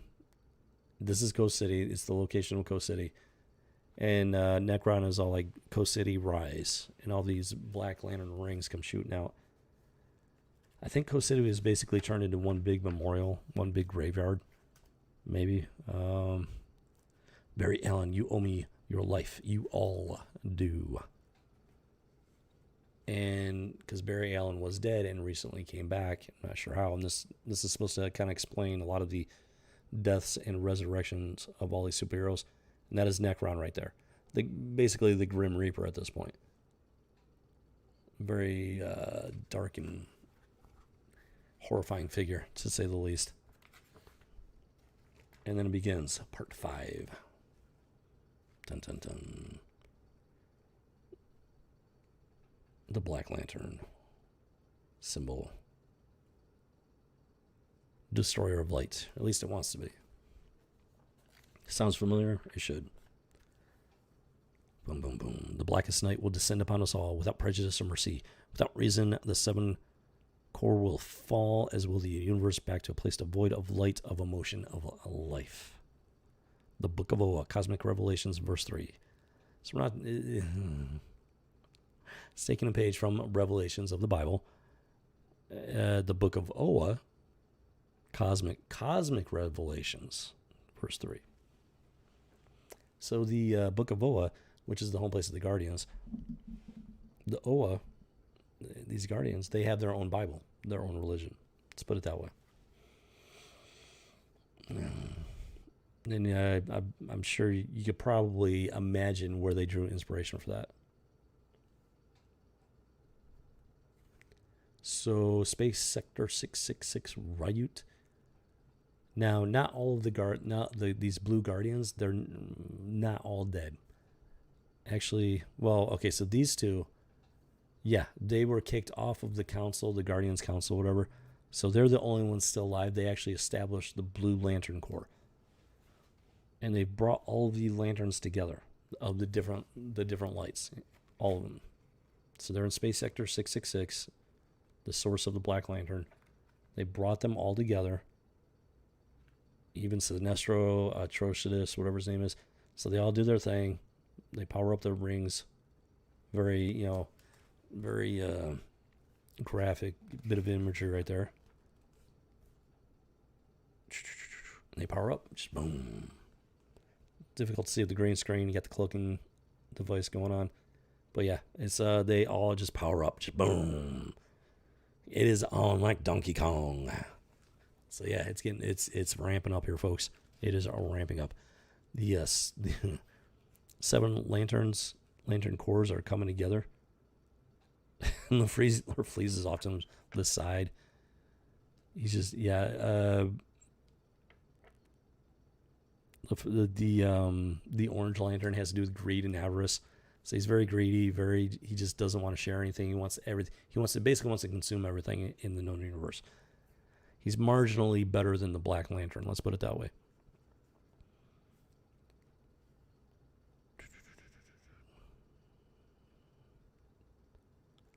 And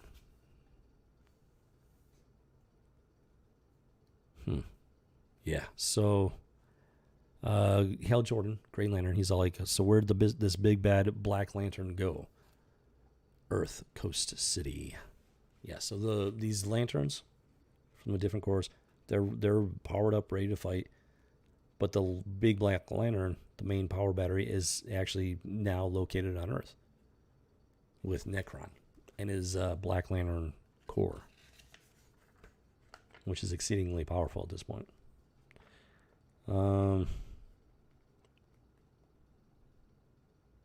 Let's see. Okay, so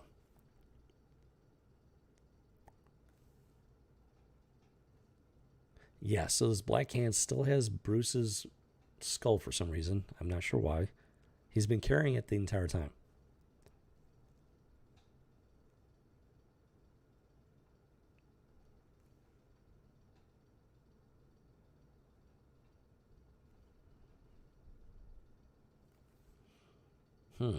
Wow. Okay. So they're going at it for some reason. But then here's the thing.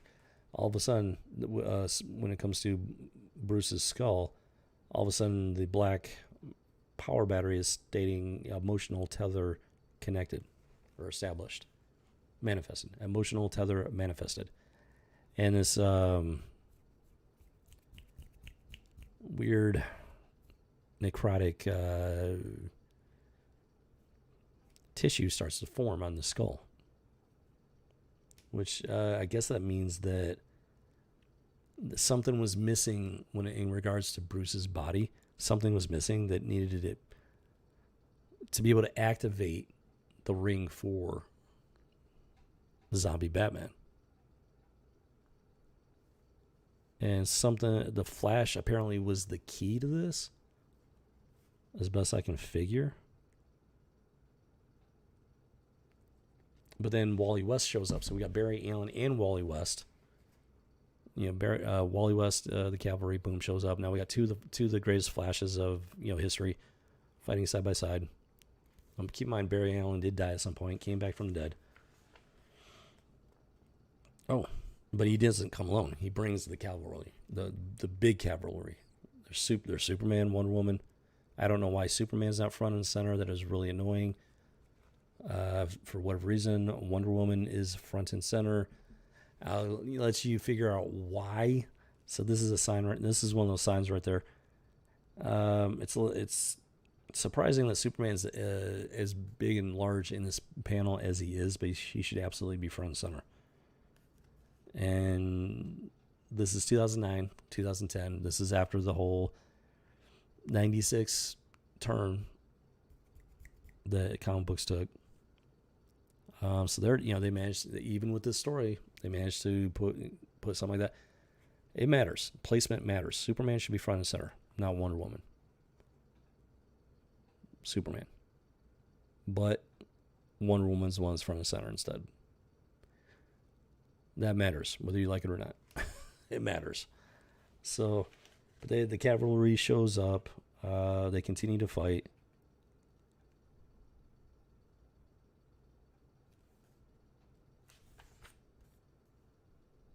It is a seemingly hopeless battle.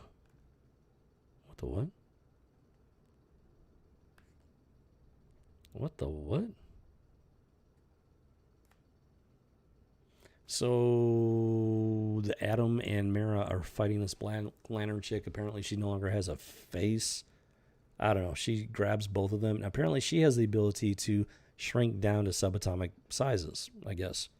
And she drags them into the depths of the Black Lantern ring. Interesting. Didn't see that coming. I didn't know that they could do that. It's like, interesting. Interesting indeed. Battle rages. Wait a minute. Wait. Hold on.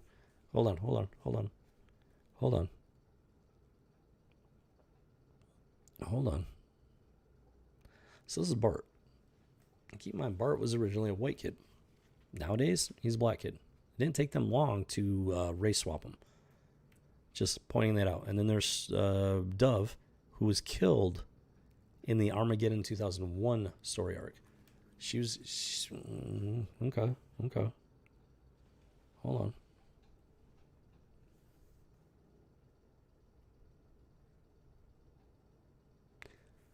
When were they? Okay, so apparently at some point the lanterns were talking about a white light. As if it was something more than just, light. It was something more than that. So the Dove, because you got Hawk and Dove. Hawk is like the rage side, the anger side, the war side. Then you got the Dove, which is the peaceful side, the calming side of the duo. So when the Black Lanterns try to take Dove's heart, she lights up like a Roman candle because she's tapping into this white light, which is a clue. As much as anything else, it's a clue. So they're trying to find a way to battle this Black Lantern Corps, to find a way to defeat it. And they're getting these little clues along the way.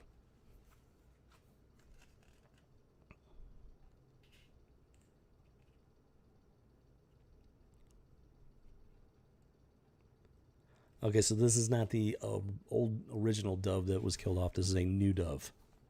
Interesting. Okay. They used to be fairly minor characters, but then with the Armageddon 2001, they turned Hawk into like this major supervillain and everything. And now this new Dove is apparently a key, well, clue at least, if nothing else. What the what?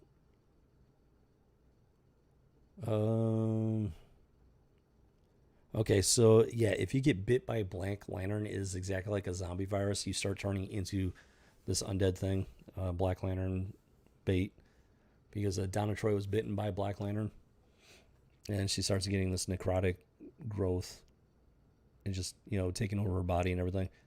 Battle rages. That's Necron. He's the source apparently. That's Scar, the Black Lantern spokesman, I guess, as far as the Guardians go.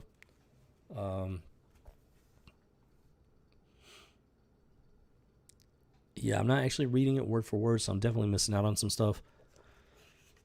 But I do, I read it recently enough to where I do remember some of it. And then out of nowhere come the different lanterns. And they combine their powers and focus it on Scar. And just apparently just annihilate this little bastard. Boom. Which is another clue. Now, from a purely scientific standpoint, different frequency. White light contains the frequencies of all light frequencies. That's why prisms, you get white light hit on a prism and it breaks up into the rainbow. You get, red, orange, yellow, green, blue, purple, all that stuff. This is heavy. This is where the entire concept is coming from as far as these different lanterns go. So, in this moment, all the lanterns combine their beams, combine their lights into this white blast. Now, it doesn't kill it apparently, but it does seem to damage it. Ugh, not for the better. Yeah, it's getting ugly at this point. It's like lantern. It's still standing. It counterattacks. Boom, boom, boom. Oh, I think they finally get it. They finally take him out.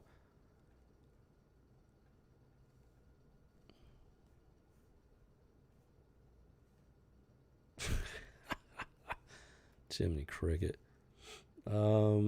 Yeah, so they managed to combine their different power rings and everything and take out this Scar, which is a guardian of the Black Lantern.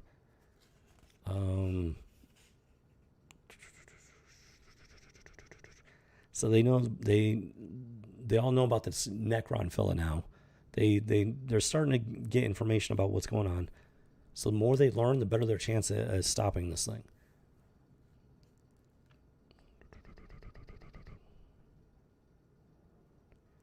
And so the purple lantern, I don't know if it's the indigo or the violet. It's one of those two. They're talking about how if they destroy the Black Lantern, the main power battery, they destroy everything connected to it. We must recreate the white light that gave birth to life. It is the antithesis of the death powering the Black Lantern. So yeah, the black...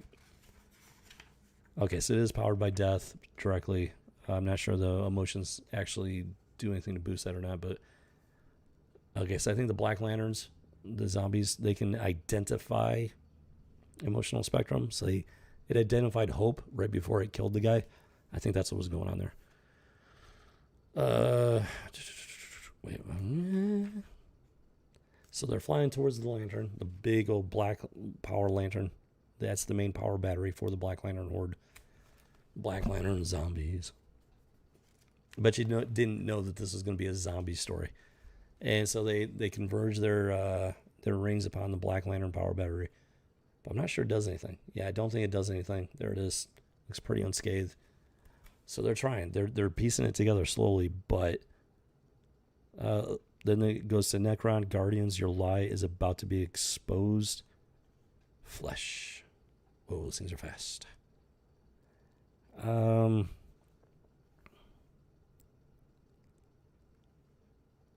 And apparently their combined attack is not doing anything, but it is actually making Necron stronger.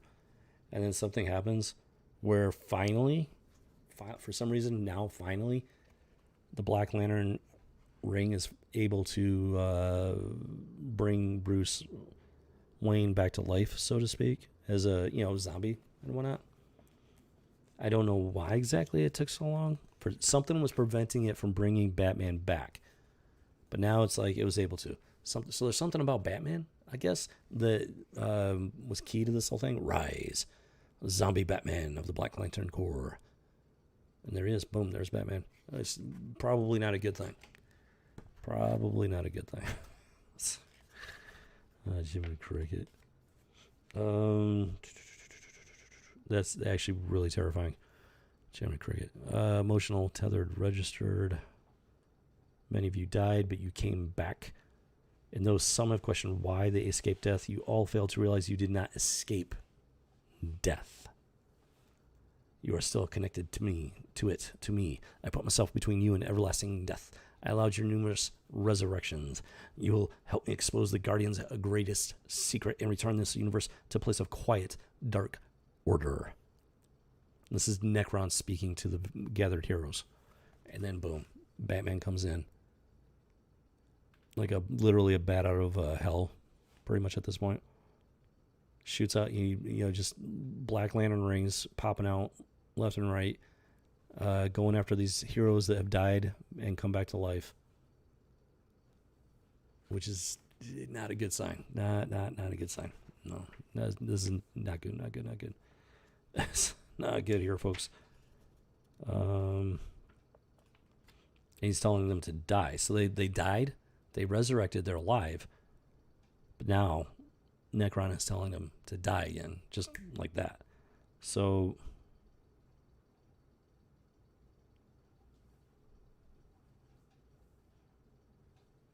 wow. Okay. Yeah. So yeah.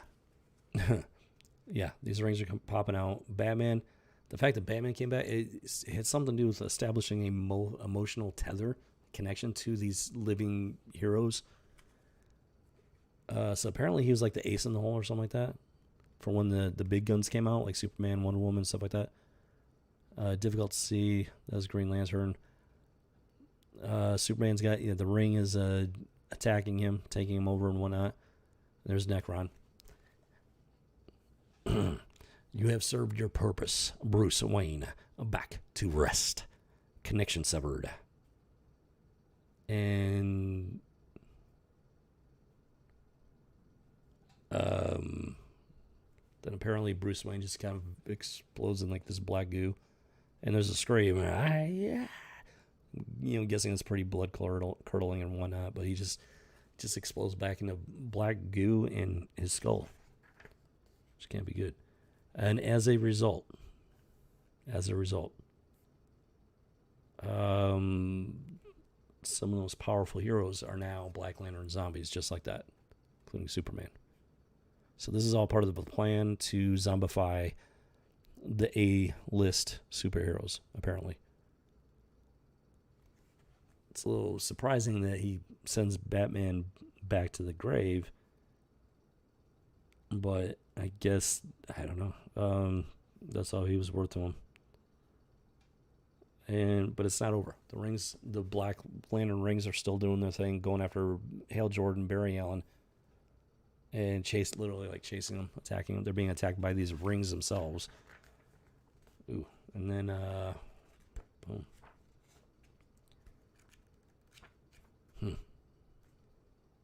Yeah, let's keep going. Boom. It's not over yet, though, folks. And we are looking at part 6 of the Blackest Night. Boom, boom, boom.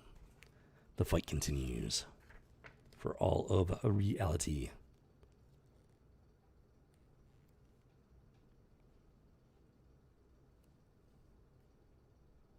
Yeah, so these rings cannot control living people. Like living people. However, these heroes that have died and been resurrected, they have died. They've crossed over, and they've been brought back when they shouldn't have been, which puts them under the power of the Black Lantern rings, which is why the ring is able to force itself onto their hands and then turn them into these Black Lantern zombies, because they've already died, and they're not supposed to be alive. So what the story is saying is that Necron has prevented true death from taking place in the universe, with the goal of turning these super beings into his zombies.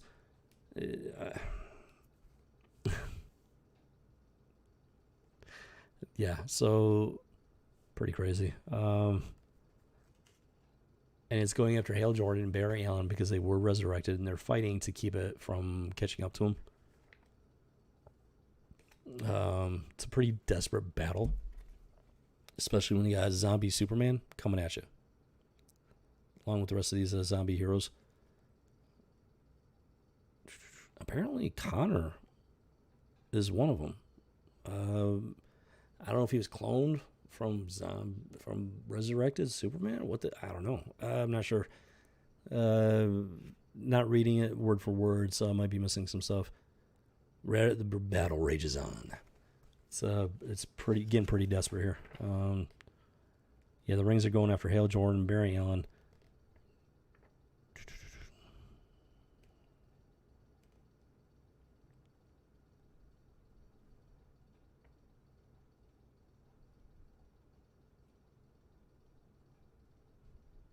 Wait, the what?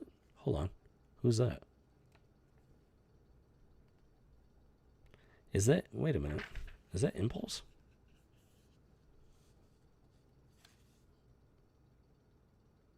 Yeah, apparently this is another speeder. It may or may not be Impulse.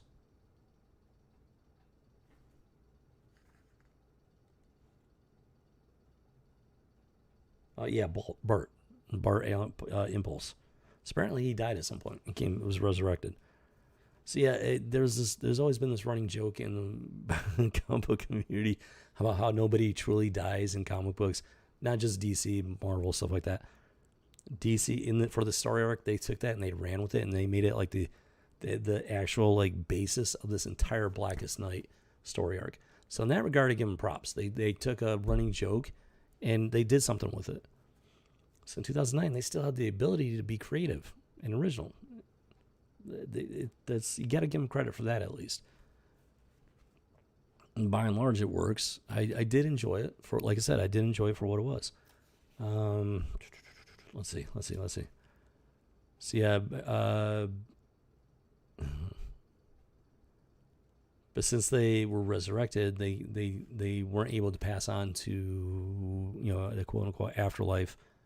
And since Necron is the reason why they didn't truly die, like die, they're basically slaves to Necron at that point. Once the battery, the Black Ring, is able to take over. But the key thing being that Necron wants to destroy reality itself. That is his stated goal. He wants to destroy reality itself, turning it into black, dark, orderly nothing, which is the antithesis of life itself. So essentially, I mean, he's like the embodiment of Satan, pretty much, at this point.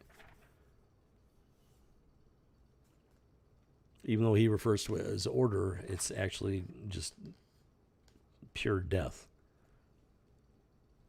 There's a difference between order. You can't have order if there is no life. Let's put it that way. In order to have order, you have to have life. Otherwise, it's simply a void. And let's see.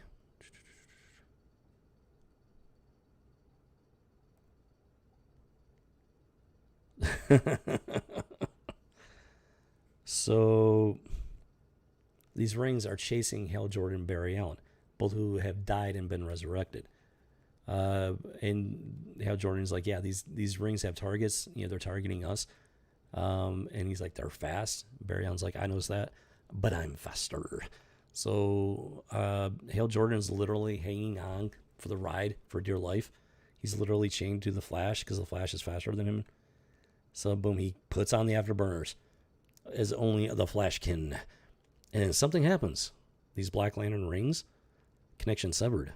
Something happens. They lose their connection to the main black power battery. Not really sure why, because they had a connection across the galaxy, but then something happens.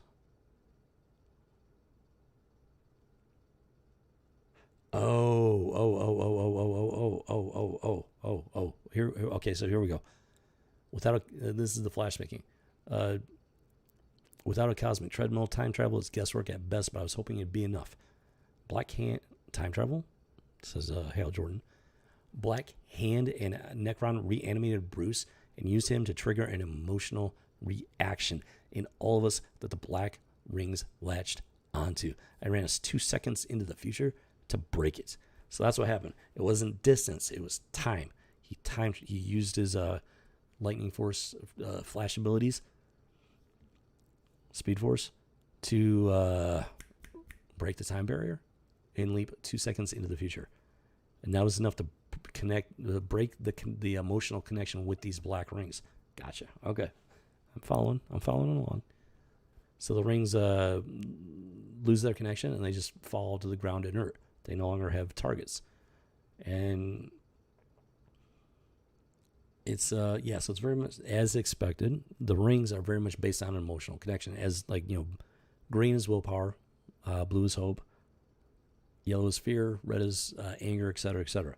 So they needed Bruce Wayne to elicit an emotional reaction in these heroes that would create a connection with the Black Lantern rings, because they're just that powerful, I guess, that they needed that kind of emotional reaction. And there you have it. So they managed to break the connection. The rings are no longer chasing them. And for the time being, at least, they're out of danger. And then it cuts to the Atom and Mara and this chick in this subatomic universe. But then up pops Deadman, I think that's Deadman. Something going on here in this subatomic universe. Take a closer look here in a second, but then he's able to bring them back to the macro universe, I guess you could say.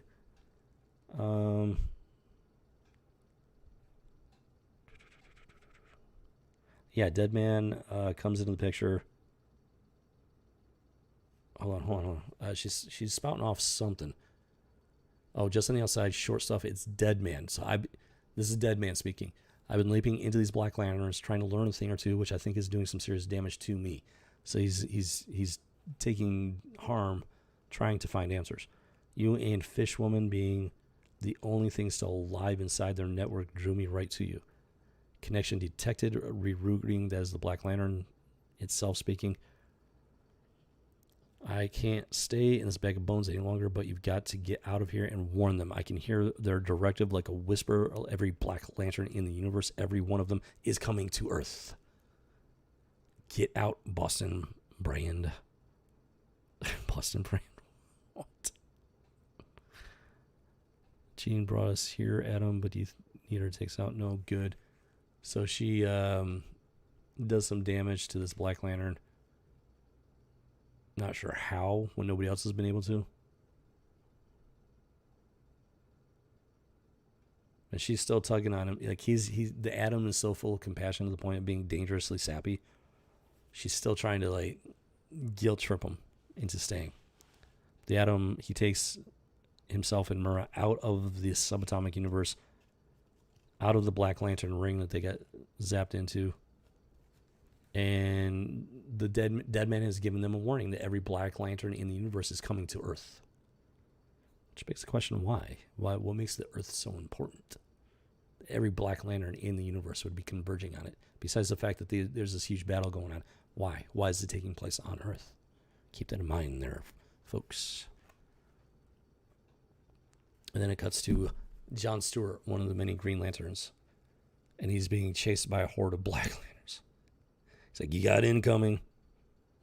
He's barely ahead of the incoming. Jimmy Cricket, dude. Absolute madness. So they pop out of the ring, which happens to be attached to Wonder Woman, which is not good. So yeah, Mira and Wonder Woman, zombie Wonder Woman, they face off. They've been itching to find a reason to fight for a long time now or something. So there's a lot of stuff going on.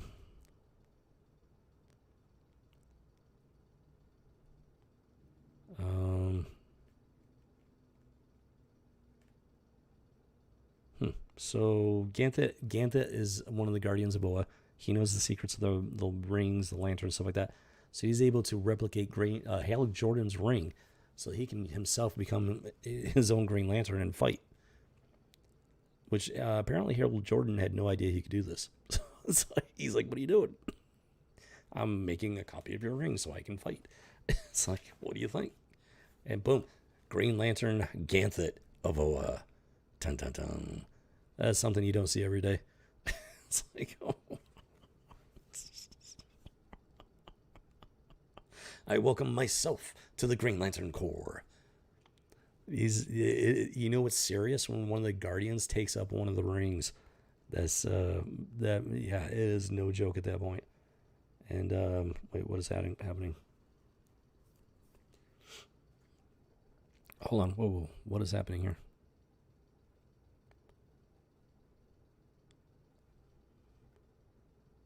Hold on, whoa, time out.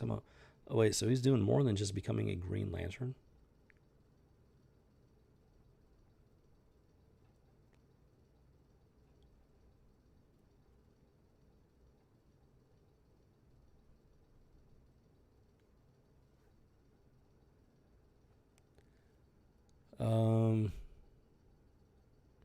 Hold on, wait, I'm trying to process this. So there's a save. Okay, so you gotta understand something. The whole lantern thing, it is technology based. I mean, there's mystical aspect to it and everything, but ultimately, it is like super hyper advanced technology at this point. These Guardians of Oa have been around a very long time. I think essentially since the beginning of the universe, almost, or something like that. They're very old. They've aged. They look very good for their age, but they're very, very old. So even though there's 7 different lanterns at this point, each one is based on own technology, and they all have the same safeguards. So they're able to deputize people. So they're able to.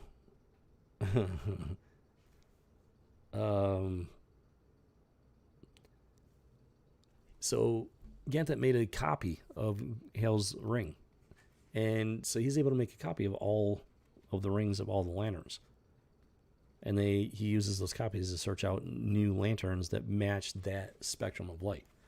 Barry Allen is Hope. Naturally, Larfleeze, whatever his name is, the Orange Lantern doesn't want to share.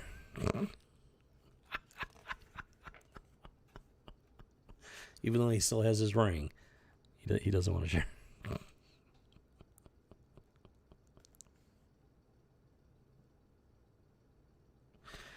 Jiminy Cricket, what the what?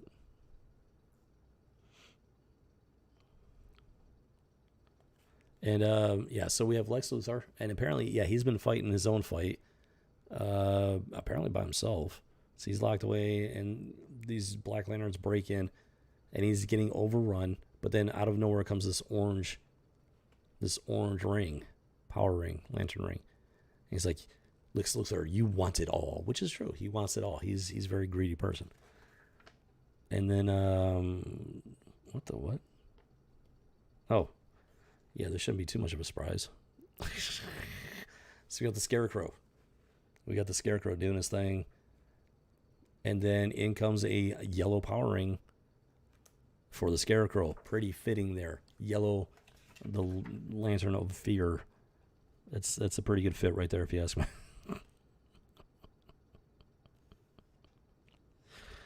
Jiminy Cricket.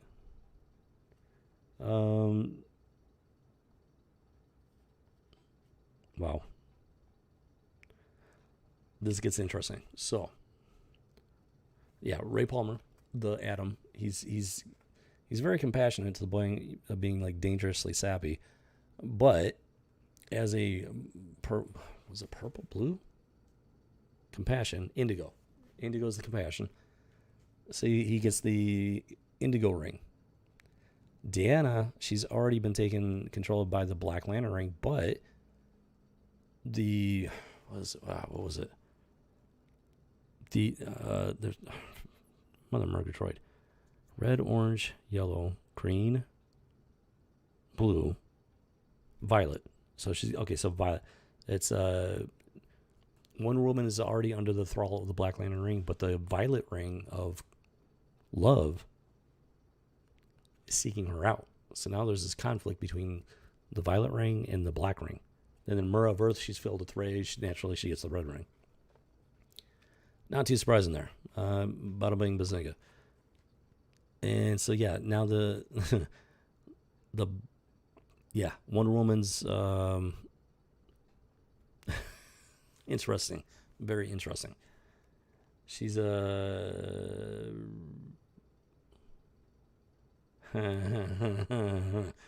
I see where they're going with it. What is it, Carol? I can feel the ring searching. It's having trouble. The ring can't take her. She needs to accept it of free will. The light is bursting inside her hell. She's beyond anyone else. There is no one on this planet who loves it more than one.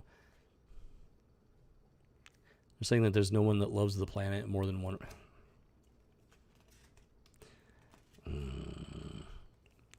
That's gonna be touching on something. I don't know if I'm not gonna touch on it yet, but we'll see where they go with it. So so Wonder Woman,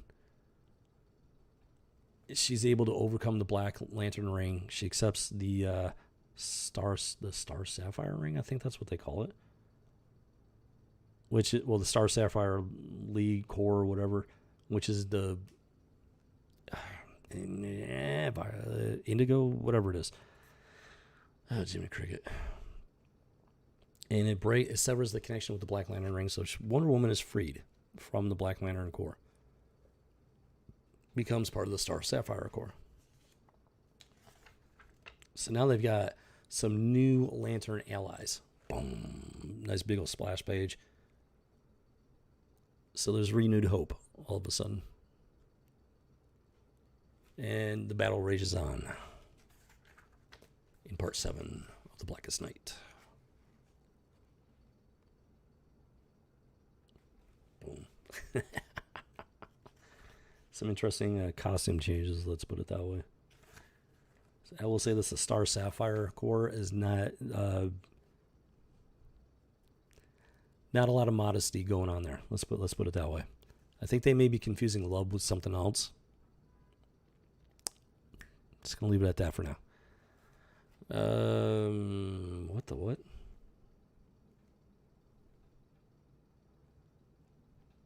So apparently the Guardians are not actually dead. They've been incapacitated.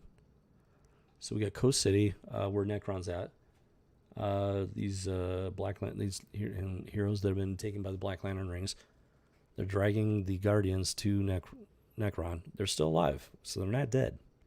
I thought they were dead, but they're just incapacitated. And he's like, why did you vow to guard the universe? I don't remember. So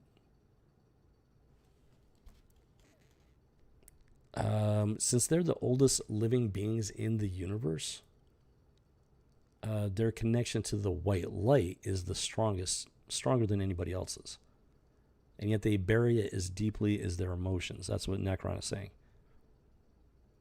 Why have you spent eons fighting so hard to protect life when you don't live it, creature? Why did you vow to guard the universe? I do not remember. It's actually a pretty good question there. Shows that there is a flaw with the Guardians as far as their... there's something going on there.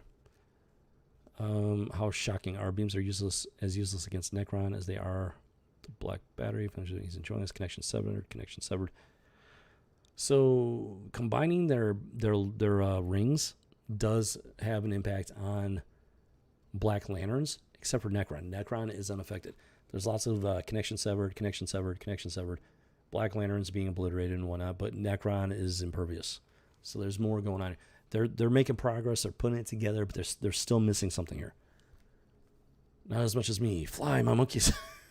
That's a Scarecrow. What? So you got Scarecrow. He's now a Yellow Lantern. That was actually pretty hilarious right there. Wizard of Oz moment.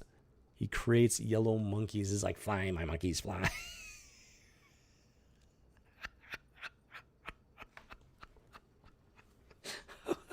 See that stuff? See, it's crazy because they can still. 2009. This is 15 years after the divergence in comic books. It was a divergence, is what it was. The woke divergence. They still able to come up with pretty good scenes like that. Fly, not much as me. Fly, my monkeys, fly.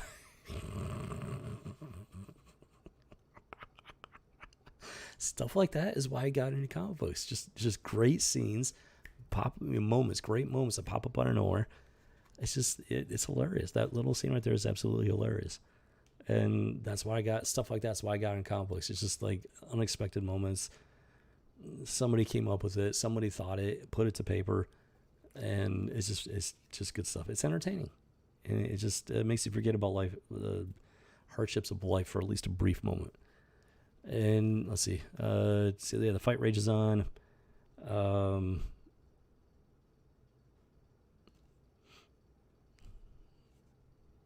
fight rages on. Let's see. So there's Necron, but then there's also Black Hand.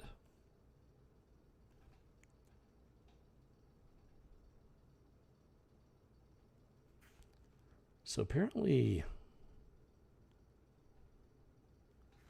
Atrocitus, or whatever his name is, I think he's actually from Sector 666, and so apparently, in spite of all his rage and everything, he was actually trying to find a way to end this before, like a long time ago or something, based on the conversation they're having. I'm not going to get into the whole thing. You laugh aloud.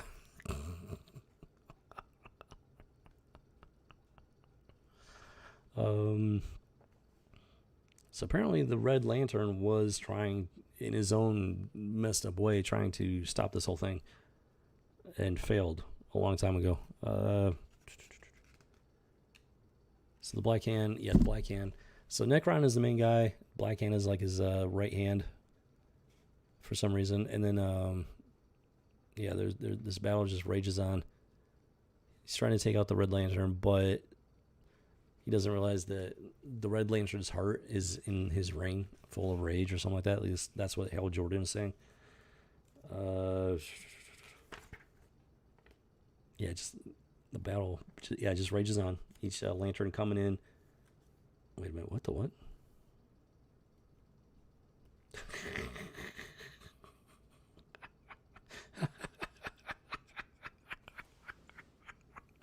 That's what I'm talking about. Scarecrow comes in. He skewers Black Hand. He's like, this is my moment. But then, he's like, this is my moment. And then Lex Luthor, he's got the orange ring. He's like, no, it is mine. Because, ring, avarice, greed. He's so greedy. He wants this to be his moment. So he attacks the Scarecrow. It just kind of all starts falling apart. He attacks the Scarecrow. But then it's not over yet. In comes LaFreeze. He's the original Orange Lantern. He doesn't want there to be any other Orange Lantern rings. He only wants there to be one Orange Lantern ring. But there's two of them now. Lex has it. He's like, no, it's mine. I want my ring back. Everything just goes to crap. It's the Orange Lantern.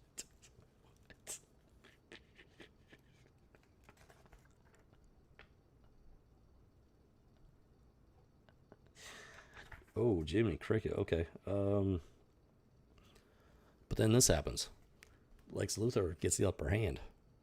And he literally takes the yellow ring off of Scarecrow's hand.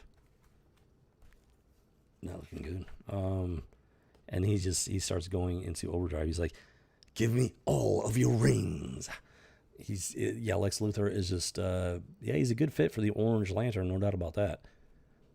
and he just goes crazy. He wants all of the rings, all of them. So he's got an orange ring, he's got a yellow ring, and he wants more. So not good. Not good. What the what? Oh, hold on a second. So Jon Stewart is just outside of Earth's atmosphere, being chased by a horde of Black Lanterns, and then out of nowhere, boom! The siege just like, I don't know if it's like a portal or whatever, but all these people just come bursting out. Heroes. Is that Starro? I think that's Starro. But yeah, all of these people just come bursting out of it. Boom! This apparent army to counter. They look like lanterns. Yeah, yellow lanterns, red lanterns, green lanterns. Lanterns across the spectrum. They come out of nowhere, boom, to fight this Black Lantern horde. We got Kilowog is jumping into the picture here, boom. Which I thought he died, but maybe not. Or he's resurrected, I guess. It's getting serious, folks. Hot and heavy, boom. The battle is just building up, building. But then something happens. Wait a minute. What is this? Wait a minute. What? Hold on.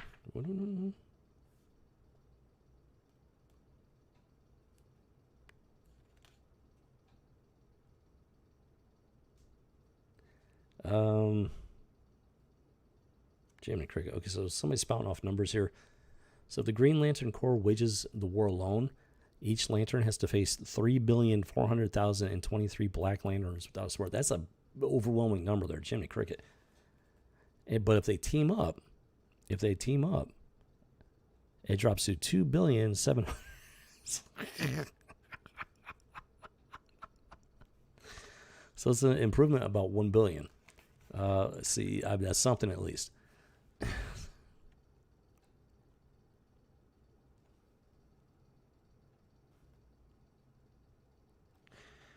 Jimmy Cricket. What is going on here? Hold on. Okay, something's going on here. So then it cuts to Snow, or Dove. She's just very peacefully doing her thing. Connection severed. She's able to tap into the white light, the pure white light. But then something happens. Some sort of feedback, and then like, Necron, let me out. That's the black power battery, the main battery. Let me out. There's something going on here, folks. Something about that black power battery. Yeah, it's not your normal battery. There's something inside. Something sentient, and it's not happy. Dun dun dun. Dun dun dun dun. Dun dun dun. Dun dun dun.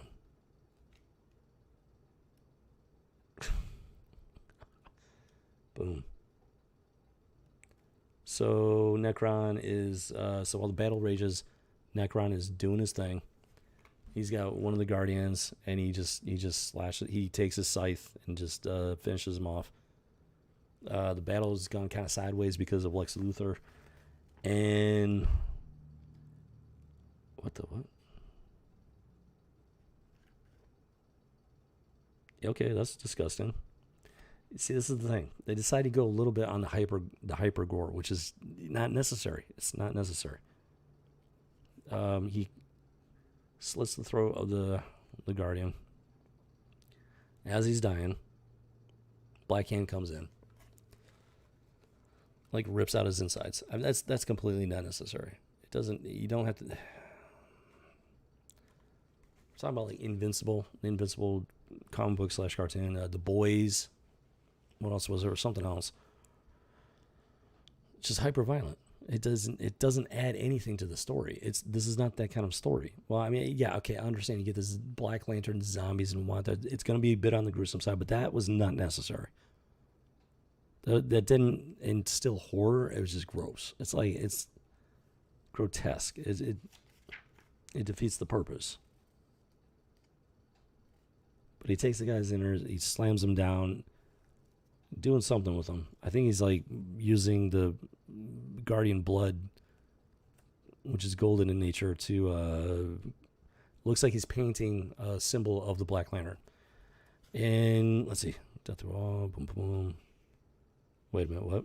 Hold on. So he's killed one of the Guardians.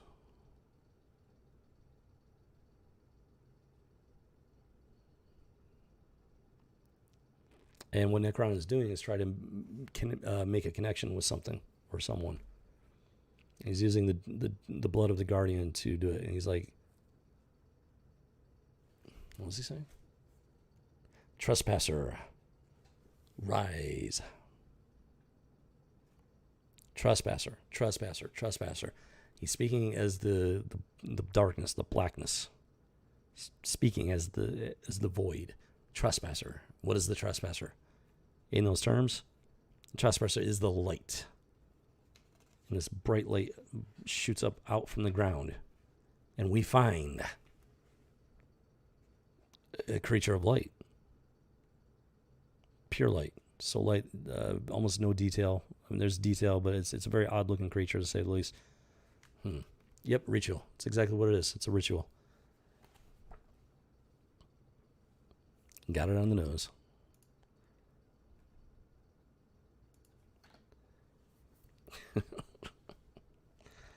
And so where Necron represents death, the void. Hold on here.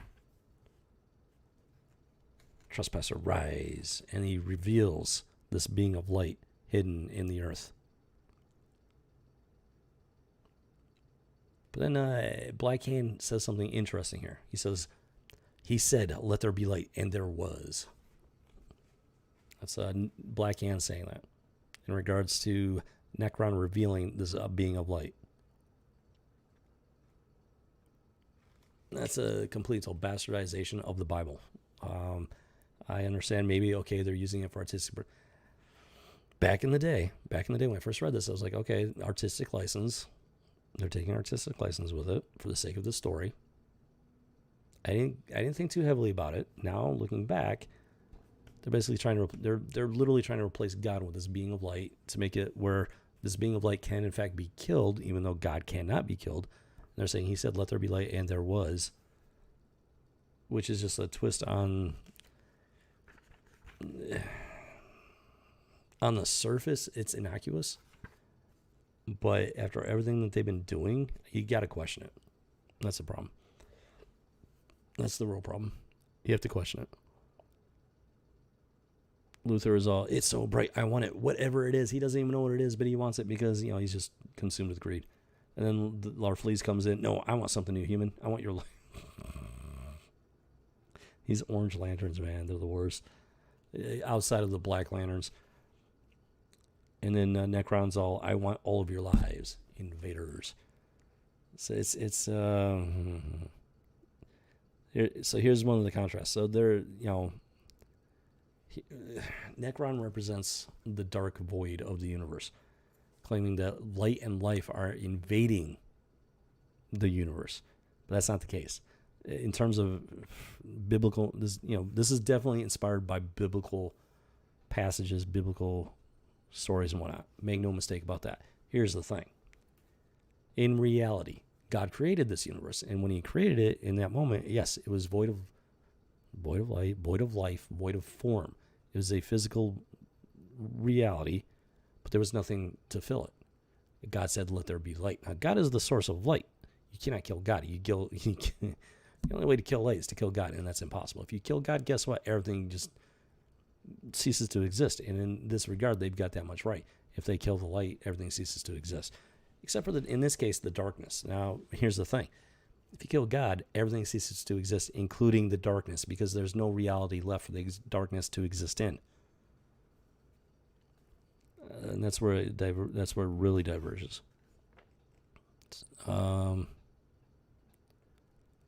So then Necron brings his scythe down. It's got the form of the Black Lantern battery. He brings it down. He skewers the white light alien being, And we're about to see what it does here. It's causing havoc with the lanterns. Not good. Definitely not good. Hold on here. Hell is, what is that? Ganthet of the Guardians. He is. So Hal Jordan is all, what is that?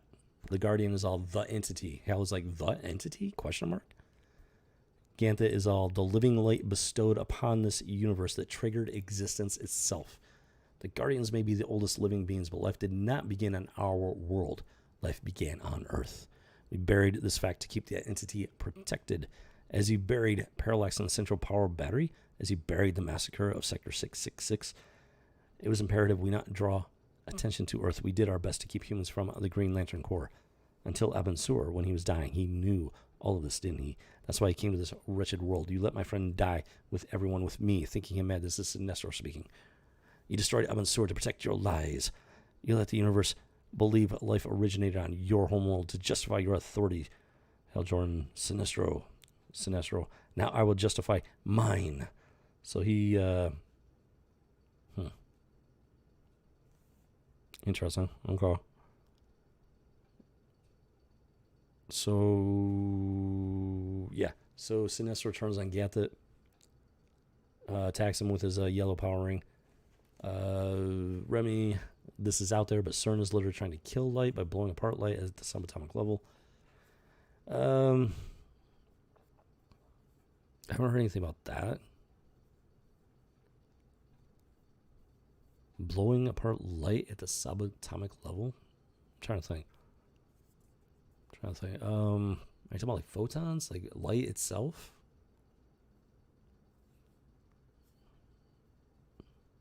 Opening a portal, creating dark matter and or black hole negative energy. I know there's like a lot of like crazy experiments going on out there. That one I haven't heard about, like blowing apart light at the subatomic level. Because light is both matter and energy. That's I'm not sure how many people are, like the average person, how many of them are aware of that. Light is both matter and energy. Well, protons are photons. Photons are packets of light. Protons are actual subatomic particles. Protons are not light. It's but the photons are. They're packets of light.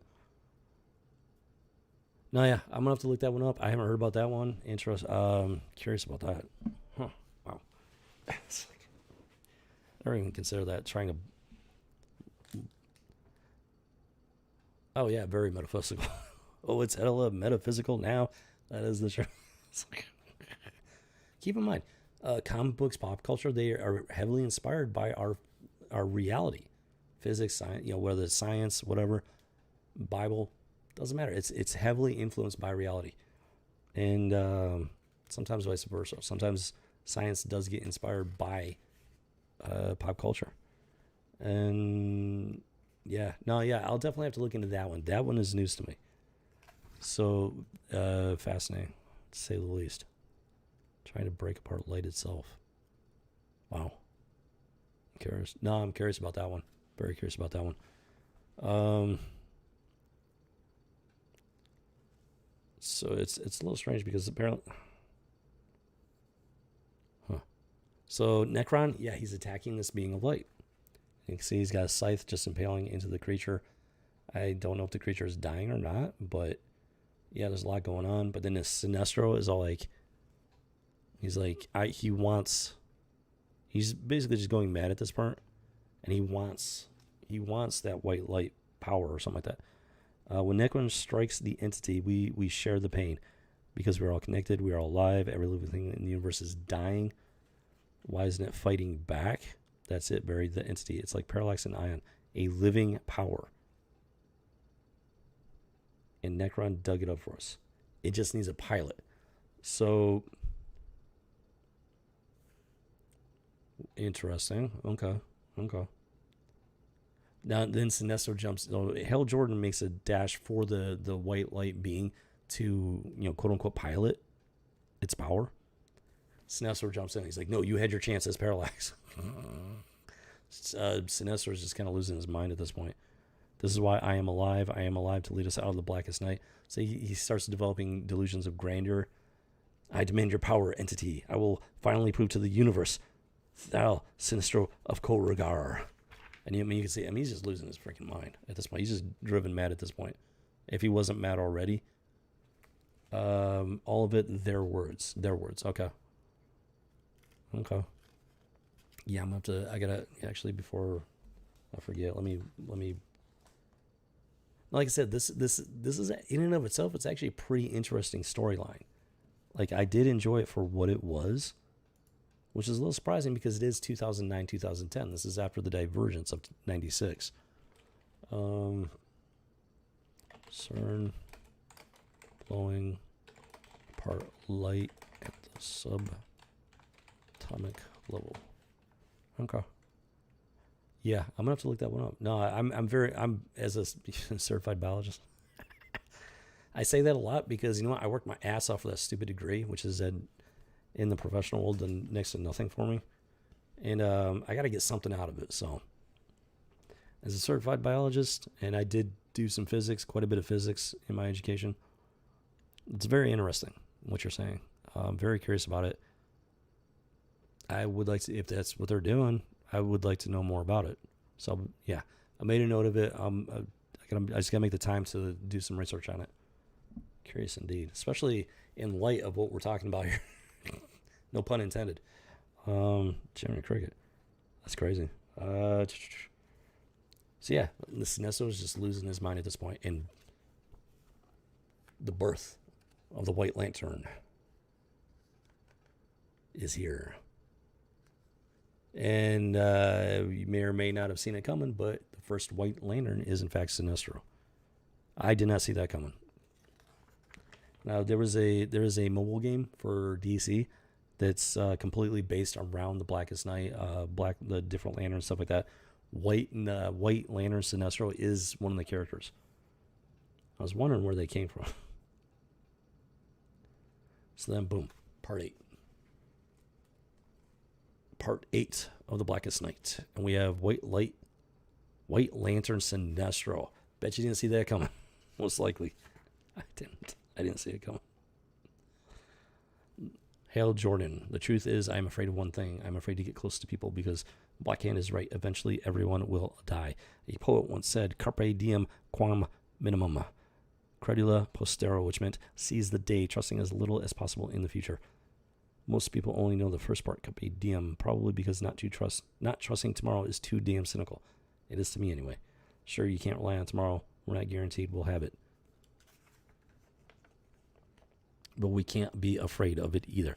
Now we're getting into some biblical stuff here again. Once again, I'm telling you, some of these biggest stories are very heavily influenced by biblical concepts, biblical stuff. And this is very biblical right here. The Bible says, the Lord says, do not worry about tomorrow. Let tomorrow take care of itself. Focus on today. And that is where that carpe diem thing, that's where that comes from. It comes from biblical principle. It means focus on living today. Don't worry about living tomorrow. Don't live in the past. Live in today. The past is the past. It is behind us. Do not look back. Tomorrow will come. Don't worry about tomorrow, because when tomorrow comes, it will be today. Let the problems of tomorrow take care of themselves. Focus on today. If you take care of today's problems, tomorrow might have fewer problems because you focused on today. That's one way of putting it. And yeah, so this is, make no mistake, folks, this is biblical stuff here to an extent. They don't want you to realize that. They don't want you to think about that. So then, boom. Yep, Sinestro, he's doing his thing. Takes control of the White Lantern creature and faces off against Necron. Boom, boom, boom. A battle for all of reality itself. Stay back, all of you. I am bonded with the light of itself. The light of life itself. I am Sinestro, savior. Now, yeah, he's getting this delusions of grandeur, savior complex, all just savior of the universe. Your scythe cannot kill me, Necron. Nothing can. He's just kind of going off the deep end there. Hell, so much for team effort. Boom, boom, boom. Then Gantha speaking, Sinestro is now joined with the very light that was driven into the universe. Sinestro is now one with the entity. What kind of power are we talking about? Nothing less than godlike, Ray Palmer. So, yeah. Uh-oh.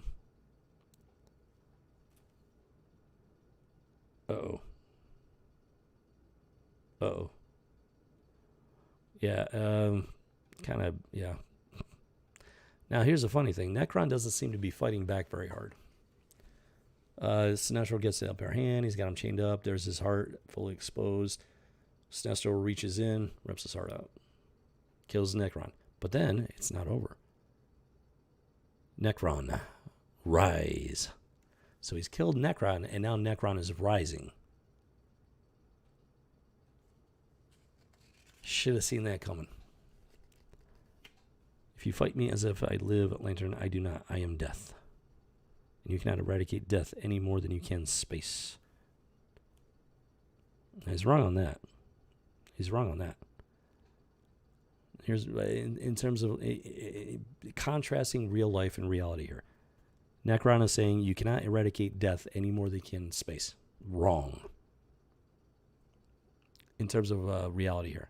In the end, there will be, the end will come. Death will be no more. Death will be eradicated. Space could be eradicated. God, if God so wished it, if he was like, enough is enough, let's wipe out this entire reality. Space ceases, life ceases to exist. Space, time, it ceases to exist.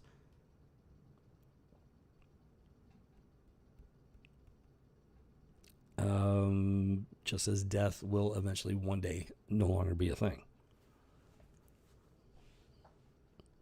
So it's artistic license for the sake of the story, the sake of this universe. It's heavily influenced by the Bible and stuff like that, but they definitely diverge from biblical truth, from reality itself at times.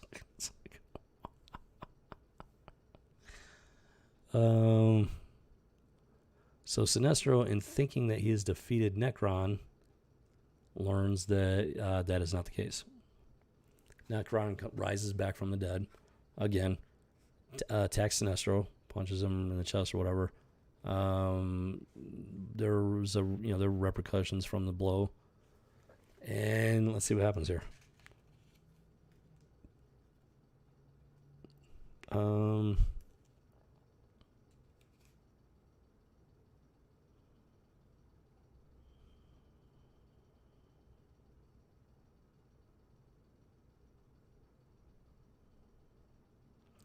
So, see, here's the thing. So, Sinestro's ego is fueling his desire to take control of the White Lantern, being light, whatever, rather than his will to survive. So, Hal Jordan's all like, well, then I can, because he's like the greatest Green Lanterns ever live, which is fueled by willpower. So, he thinks and then Gantha is all like, no one can control the entity, will reject you as it has Sinestro. The Sapphire chick comes in. You're missing the point, guys. The white light doesn't stop Necron. So now what? Rings. I demand them. See, the battle's not over. They keep putting the pieces together, but they're still missing something. And then the revelation of this white light being was shocking to just the entire universe had no idea, except for the Guardians of Oa. But they're slowly piecing it together.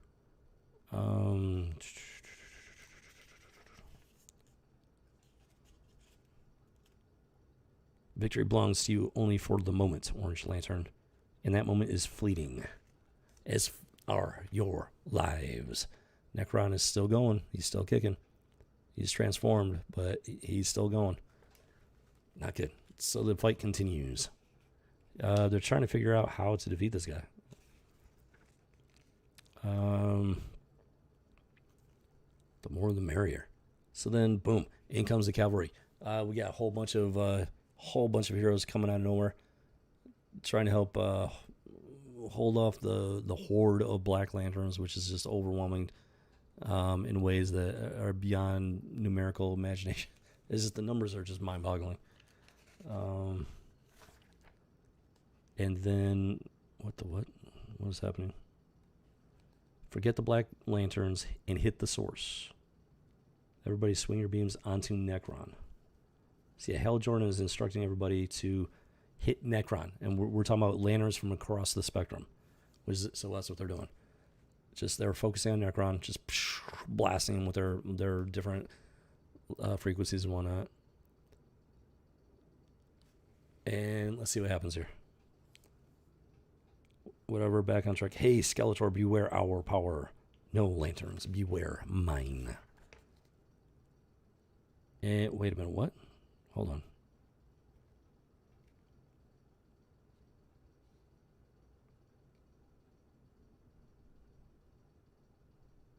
Hold on, let me make sure.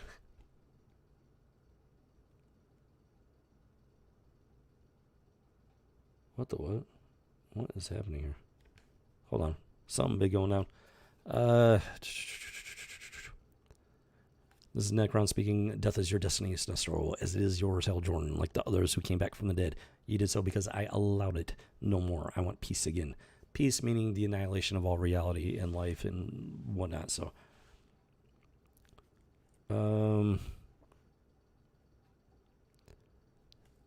it's the nihilist thinking, quote unquote peace through destruction, which doesn't make any damn sense. In that regard, there is no peace. There's just void. There's nothing. It's this dude's mentally ill. Let's put it that way. He's nuts. He's a lunatic. It's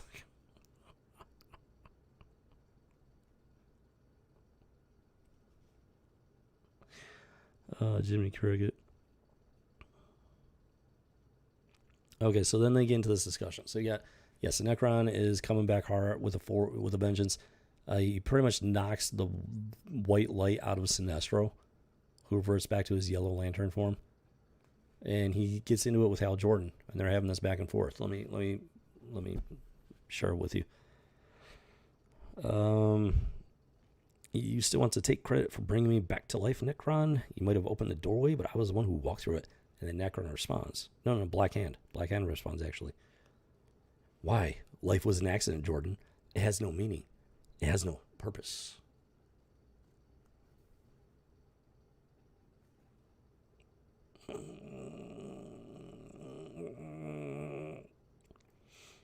The Flash responds, life doesn't give us purpose, Black Hand. We give life purpose.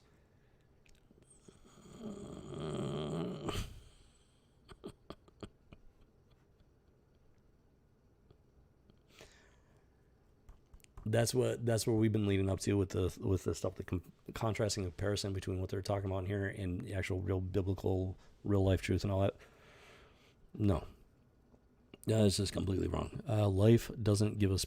That's wrong. That's just straight up wrong. We give life purpose. Not exactly.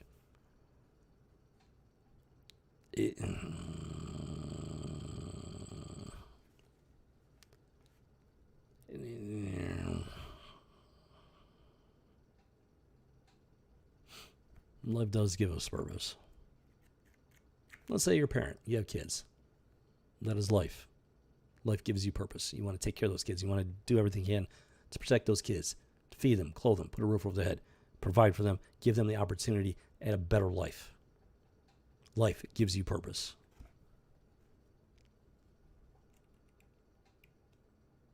We give life purpose. That's no. Life already has a purpose. The purpose is us. To live. To take care of each other. To live for God.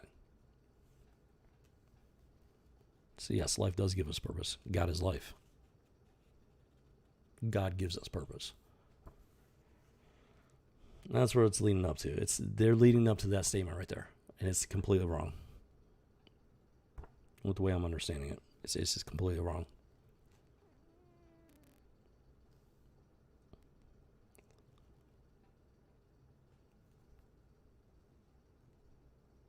Because what they're saying, here's what they're going with. Like, this is playing off of Darwinism, where life came out of nothing, which is completely wrong. Life just randomly, magically came together and was As a biologist, I'm telling you right now, science has already disproven that. They just don't want to admit it or to the general public, let alone to themselves. This is in support of an anti-God worldview. And that's why it's wrong. Inherently.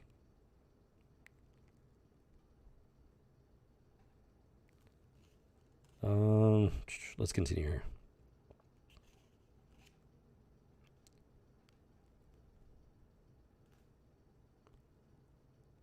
So Hal Jordan's coming to the realization that the people that were resurrected, Necron prevented them from, Necron made it possible for them to be resurrected, but they still had to choose to walk through the, I can kind of see where that one's going. He's saying that like Superman's going after Hal all of a sudden, and he's trying to stop him.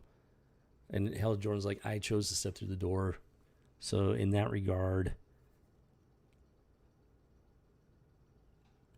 the connection to Necron is false. And I can actually get on board with that one. So Hal Jordan, I think that's Hal Jordan. It should be Hal. It looks like it. Wait a minute, is that Hal Jordan? That's a bad drawing of him right there, but it's also small. He flies into the being of light, which currently has no name. So he flies into light. It severs the connection with all of these rings and stuff like that. I'm not sure what's going on yet. He jumped. Okay, so if anyone's a part of White Lantern Corps, it's us. So Hal Jordan connects with this white light being, and in doing so, everybody that is connected to a power ring becomes they're transformed into White Lanterns. Every single one of them. Even if it was a black, doesn't matter if it was a Black Lantern ring, Green Lantern, Indigo, whatever. Every single one of them is transformed into a White Lantern in that moment. Boom. Oh, it's on like Donkey Kong. It's on like Donkey Kong.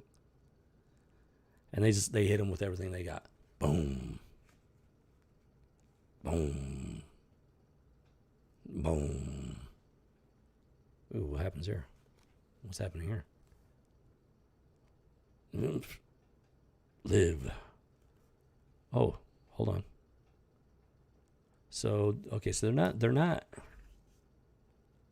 attacking Necron at the moment. They're attacking, their first target is the Black Hand. The first target's the Black Hand. They hit him. Boom. Everything they got. White Lantern Corps with the white light entity is there, front and center. Boom. And he's saying, William Hand of Earth, live. In antithesis to the Black Lantern statement of rise. So instead of rising from the dead as zombies, he is brought back to life as a living being. So this William Hand, this Black Hand, he goes from being a Black Hand zombie to a living human being again by the power of the white light creature, which is the source of the White Lantern Corps. And he literally vomits up this substance, this unnatural substance.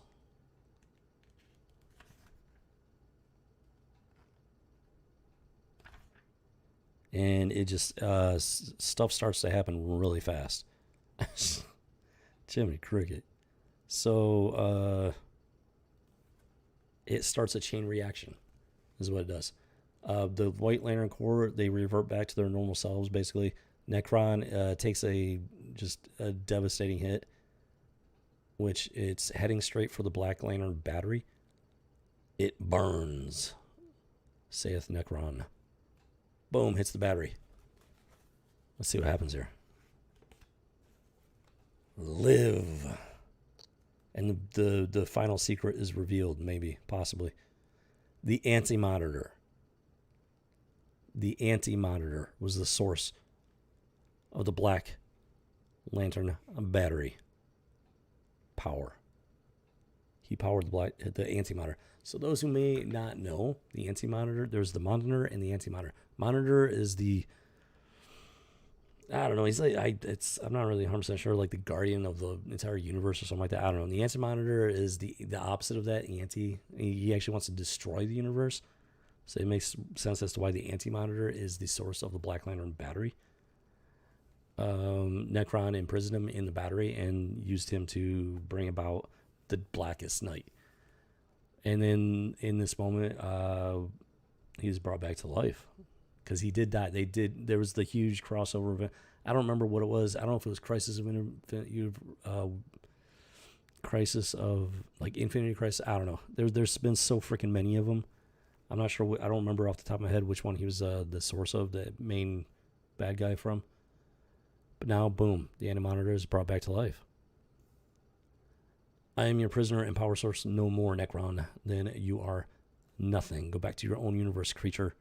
This one is mine. So Necron no longer has control of the Anti-Monitor, who's been brought back to life. And so now the Anti-Monitor is not part of this universe. He's actually from a parallel universe or something like that. So Necron just straight up sends him back to his universe and kicks him right out of this one. Boom, he's gone.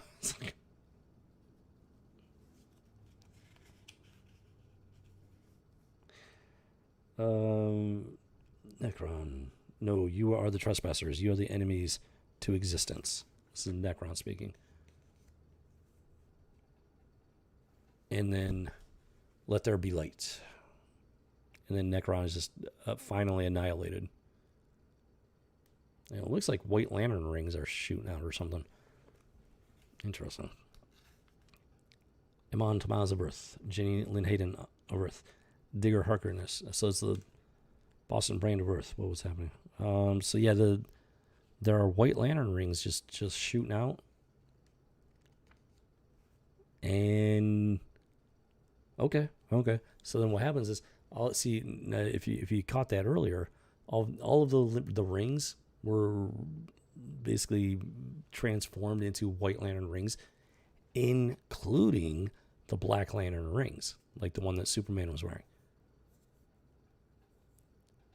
And where the Black Lantern ring brought the dead back into undead zombie life, rose them from the grave without bringing them life, the White Lantern ring gave life, brought them back to life, like real life. So as a result, boom, all of these former Black Lantern zombies are now alive again. Natural life. Like him, he became this crazy supervillain in Armageddon 2001. His future self killed Dove, which drove him to madness, and he became a supervillain. Now he's alive again as Hawk, along with these other guys. These guys were all dead and resurrected at some point. Firestorm, Martian Manhunter. So they're all back. They're all back to life, normal, natural life, by the power of this. There's more. There's more. Aquaman, Hawkman, Hawkgirl, Deadman, who's I guess dead, naturally dead man now, and is that Black Adam or Black Adam Jr. something like that? I don't know. He's kind of young looking to be Black Adam.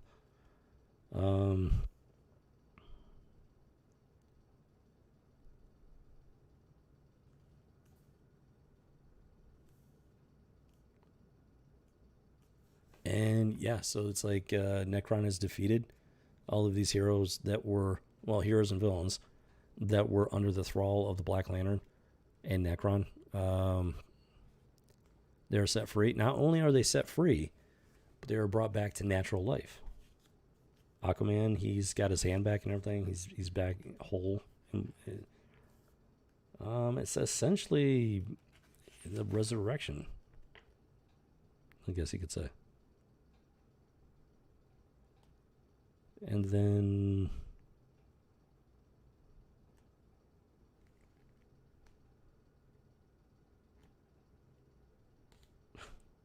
yeah, as you might expect, there's a lot of questions going on right now. These people, they don't quite understand what just happened, what happened to them and stuff. They died, and then there were zombies, and now they're back to the natural life and everything. A lot of stuff going on. A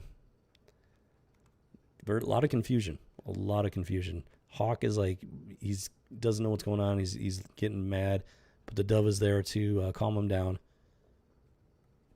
I never knew much about Hawk and Dove, but I'm starting to understand the dynamic a bit more. It's actually kind of interesting.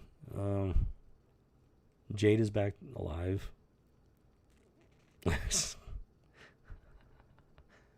Reverse Flash is back. Okay. Yeah, I think Thrawn died at some point. What the what? Yeah, it's just like just a lot of surprises going on. It's like I said, this whole event was basically a reboot for the DC universe. Is what they were going with. And we've defeated Necron and the Black Lantern Corps.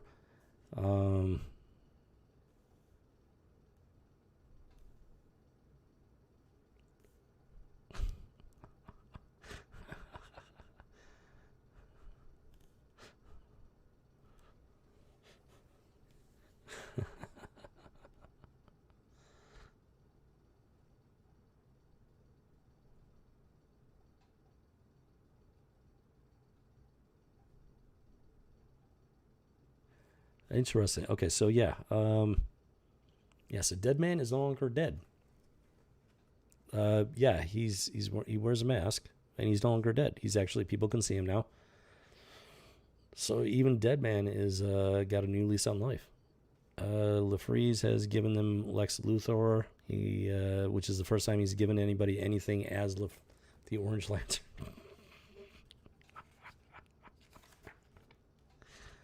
And there's a lot of stuff going on. Wait, what is this? Hold on. Wait a minute. So the Indigo tribe disappears. And for some reason, they take Black Hand with them. I don't know why. They return to their planet. And yeah, they for some reason they take Black Hand. He's alive. He's no longer undead. The Black Lantern zombie and whatnot. And for some reason they take him. Basically take him prisoner or something. He's chained up and everything. I don't know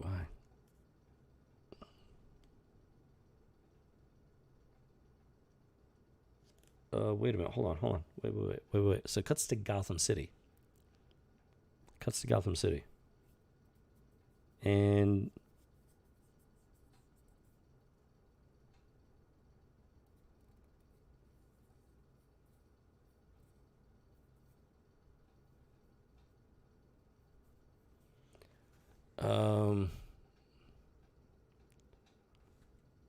they're saying that the Black Lantern Batman didn't recognize any of them. So this is Barry Allen. Is it Hal Jordan? Let's see, maybe Hal Jordan.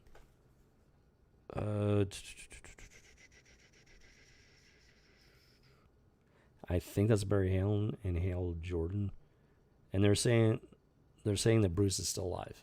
This event, so this Black Lantern Batman wasn't real. It was dressed up as Batman for the emotional reaction, but it wasn't really Bruce Wayne. Now he had to dig up the grave and everything. Doesn't matter if it was him or not. Everybody thought it was. So that's the thing.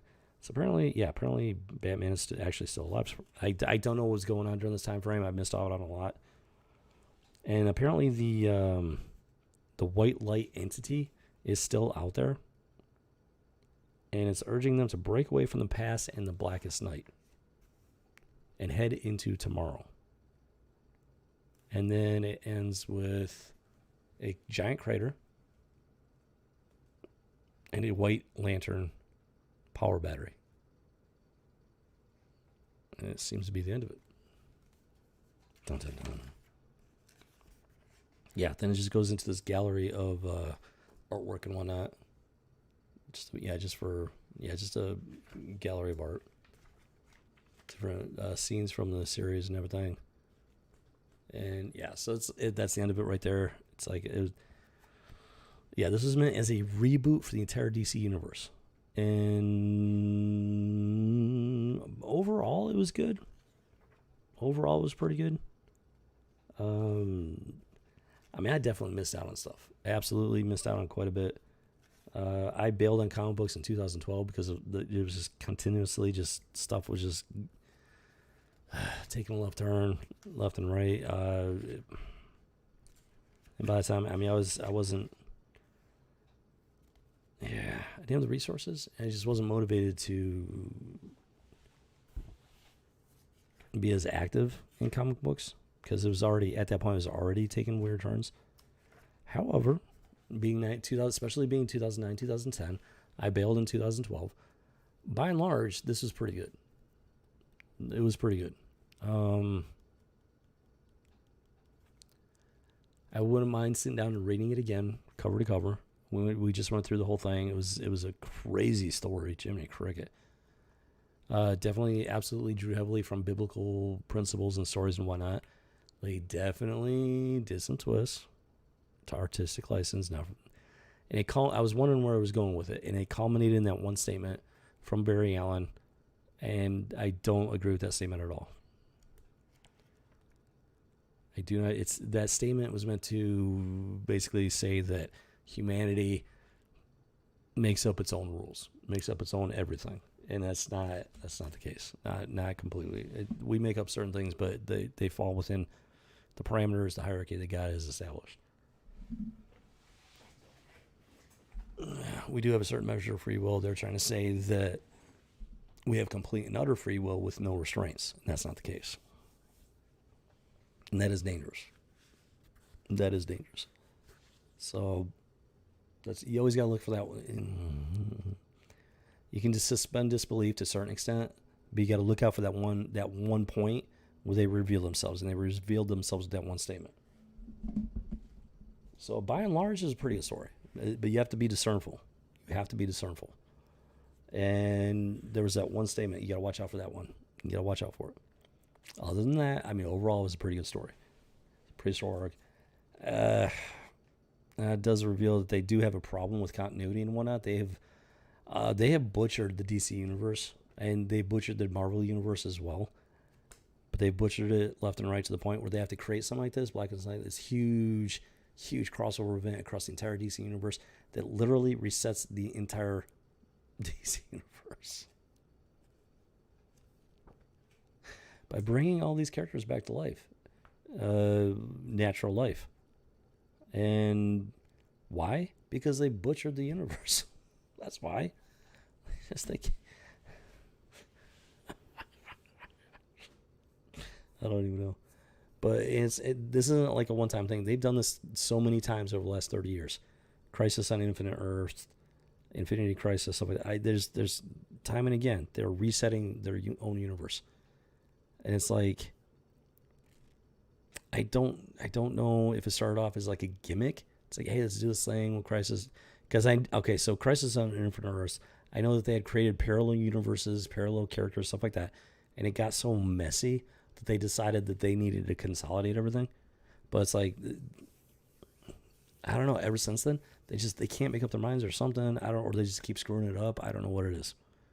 Like they keep doing these freaking reboots. Not of a single character, the entire universe that's been created. They just keep having to reboot it because they keep screwing it up. But ignoring that fact, all in all, it was actually a pretty good read. So, which is it's surprising that it wasn't. It's surprising that it was that readable around 2009, 2010. That's what really surprises me. That it's a good enough story that I actually would not mind sitting down and reading it cover to cover all over again.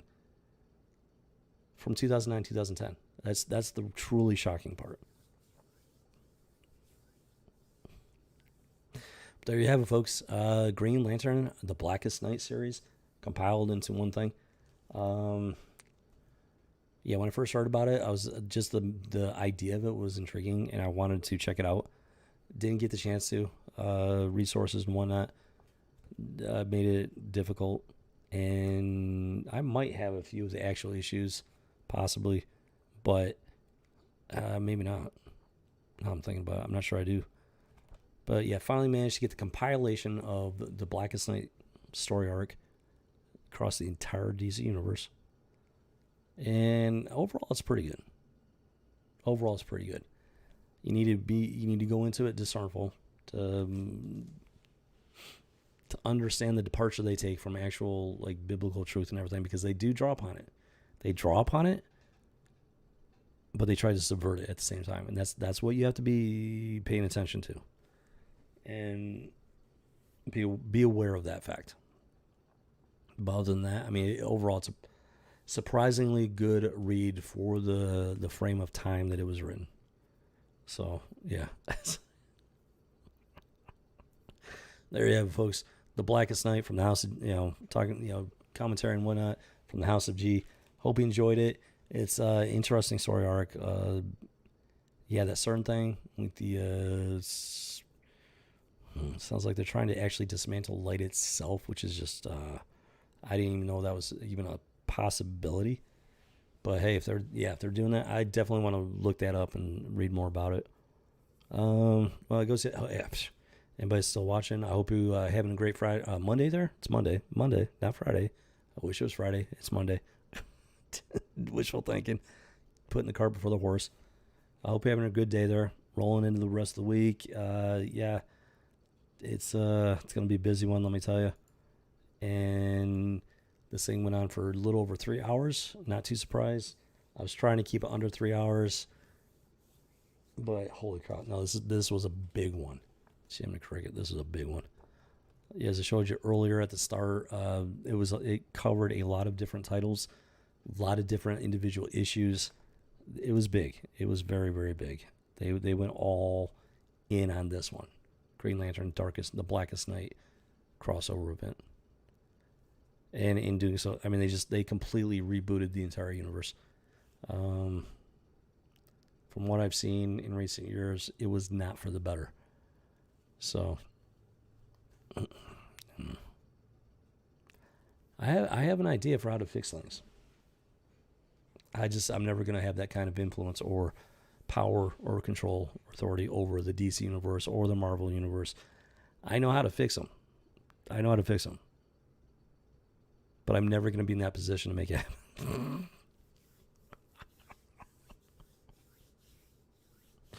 Too many cricket, man. It is what it is. So you know what? I'm going to create my own universe. That's what I'm in the process of doing. I got my own stuff I'm working on, whatever. I've actually been working on stuff for a long time. I don't know if it's ever going to get published, if it's ever going to become a reality. But hey, at least got something to work on in the meantime. Something to keep busy. I'll say, I think, we're getting there. One second. All right, there, folks. We're going to go ahead and wrap up this House of G. The Blackest Night compilation, very intense, massive, absolutely massive storyline, and with very, very, very widespread impact and implications across the DC universe. It was interesting where they went with it. Overall, no glaring complaints. Other than that one moment, it revealed where they were going with it. That's all it takes is you gotta be patient. Let them reveal themselves. In that one moment, they revealed themselves. That one panel, there were a couple of two different word bubbles. But other than that, I mean, it is a pretty good story overall. So can't complain too much about it. No, I would honestly like to sit down and read it cover to cover again. It's one thing to get here and go through it and talk about it. Now I need to sit down and read it, make sure see what I missed exactly and stuff like that. But I think we got a pretty good snapshot of what the story was about, and surprisingly good for the time frame. It really was. So, all right. I hope you're having a great Monday there. I hope you have a great rest of your week. And I hope you had a fantastic weekend with the 4th of July, celebrating that independence. It's more important than ever that we celebrate such things and embrace them to their fullest, because every year that goes by, we are less and less free, and we gotta stand up and take back our independence there, because they are not going to give it to us. That's why we fought a revolutionary war back to 1775, 76 to begin with. Because these people, they're not going to give you your freedom. You have to fight for it and maintain it and take it from them. You have to take your independence from them. Boom shakalaka. So, yeah, I hope you had a great weekend. Have yourself a great week.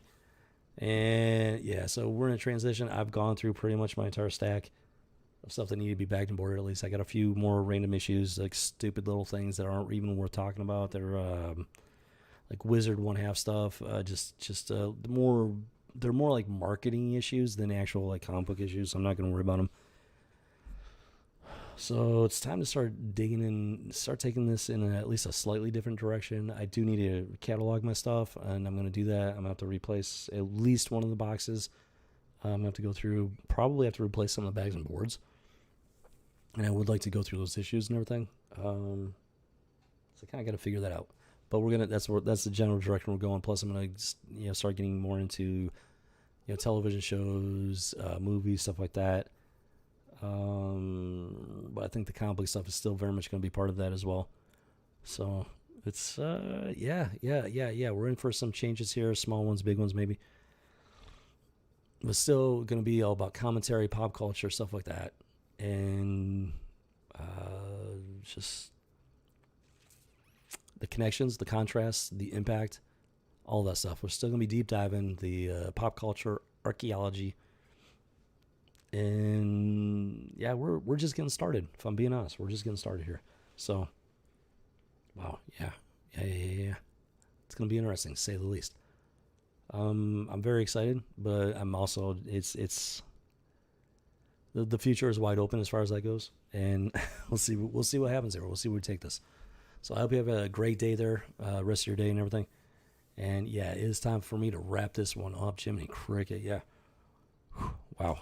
I was tempted to break that into 2 streams, finish up next week, but there wasn't a good point to break it off and continue it. So I just went ahead and bowled my way through it. There we go. So here you have it. The entire Blackest Night compilation there. Boom shakalaka. Hope you enjoyed it. It's an interesting story, to say the least. And all right, let's do it. Yeah. You have yourself a fantastic day there. Have a fantastic week rolling into the weekend. Hopefully I will see you next Monday. Boom shakalaka. This has been another House of G speaking into the void.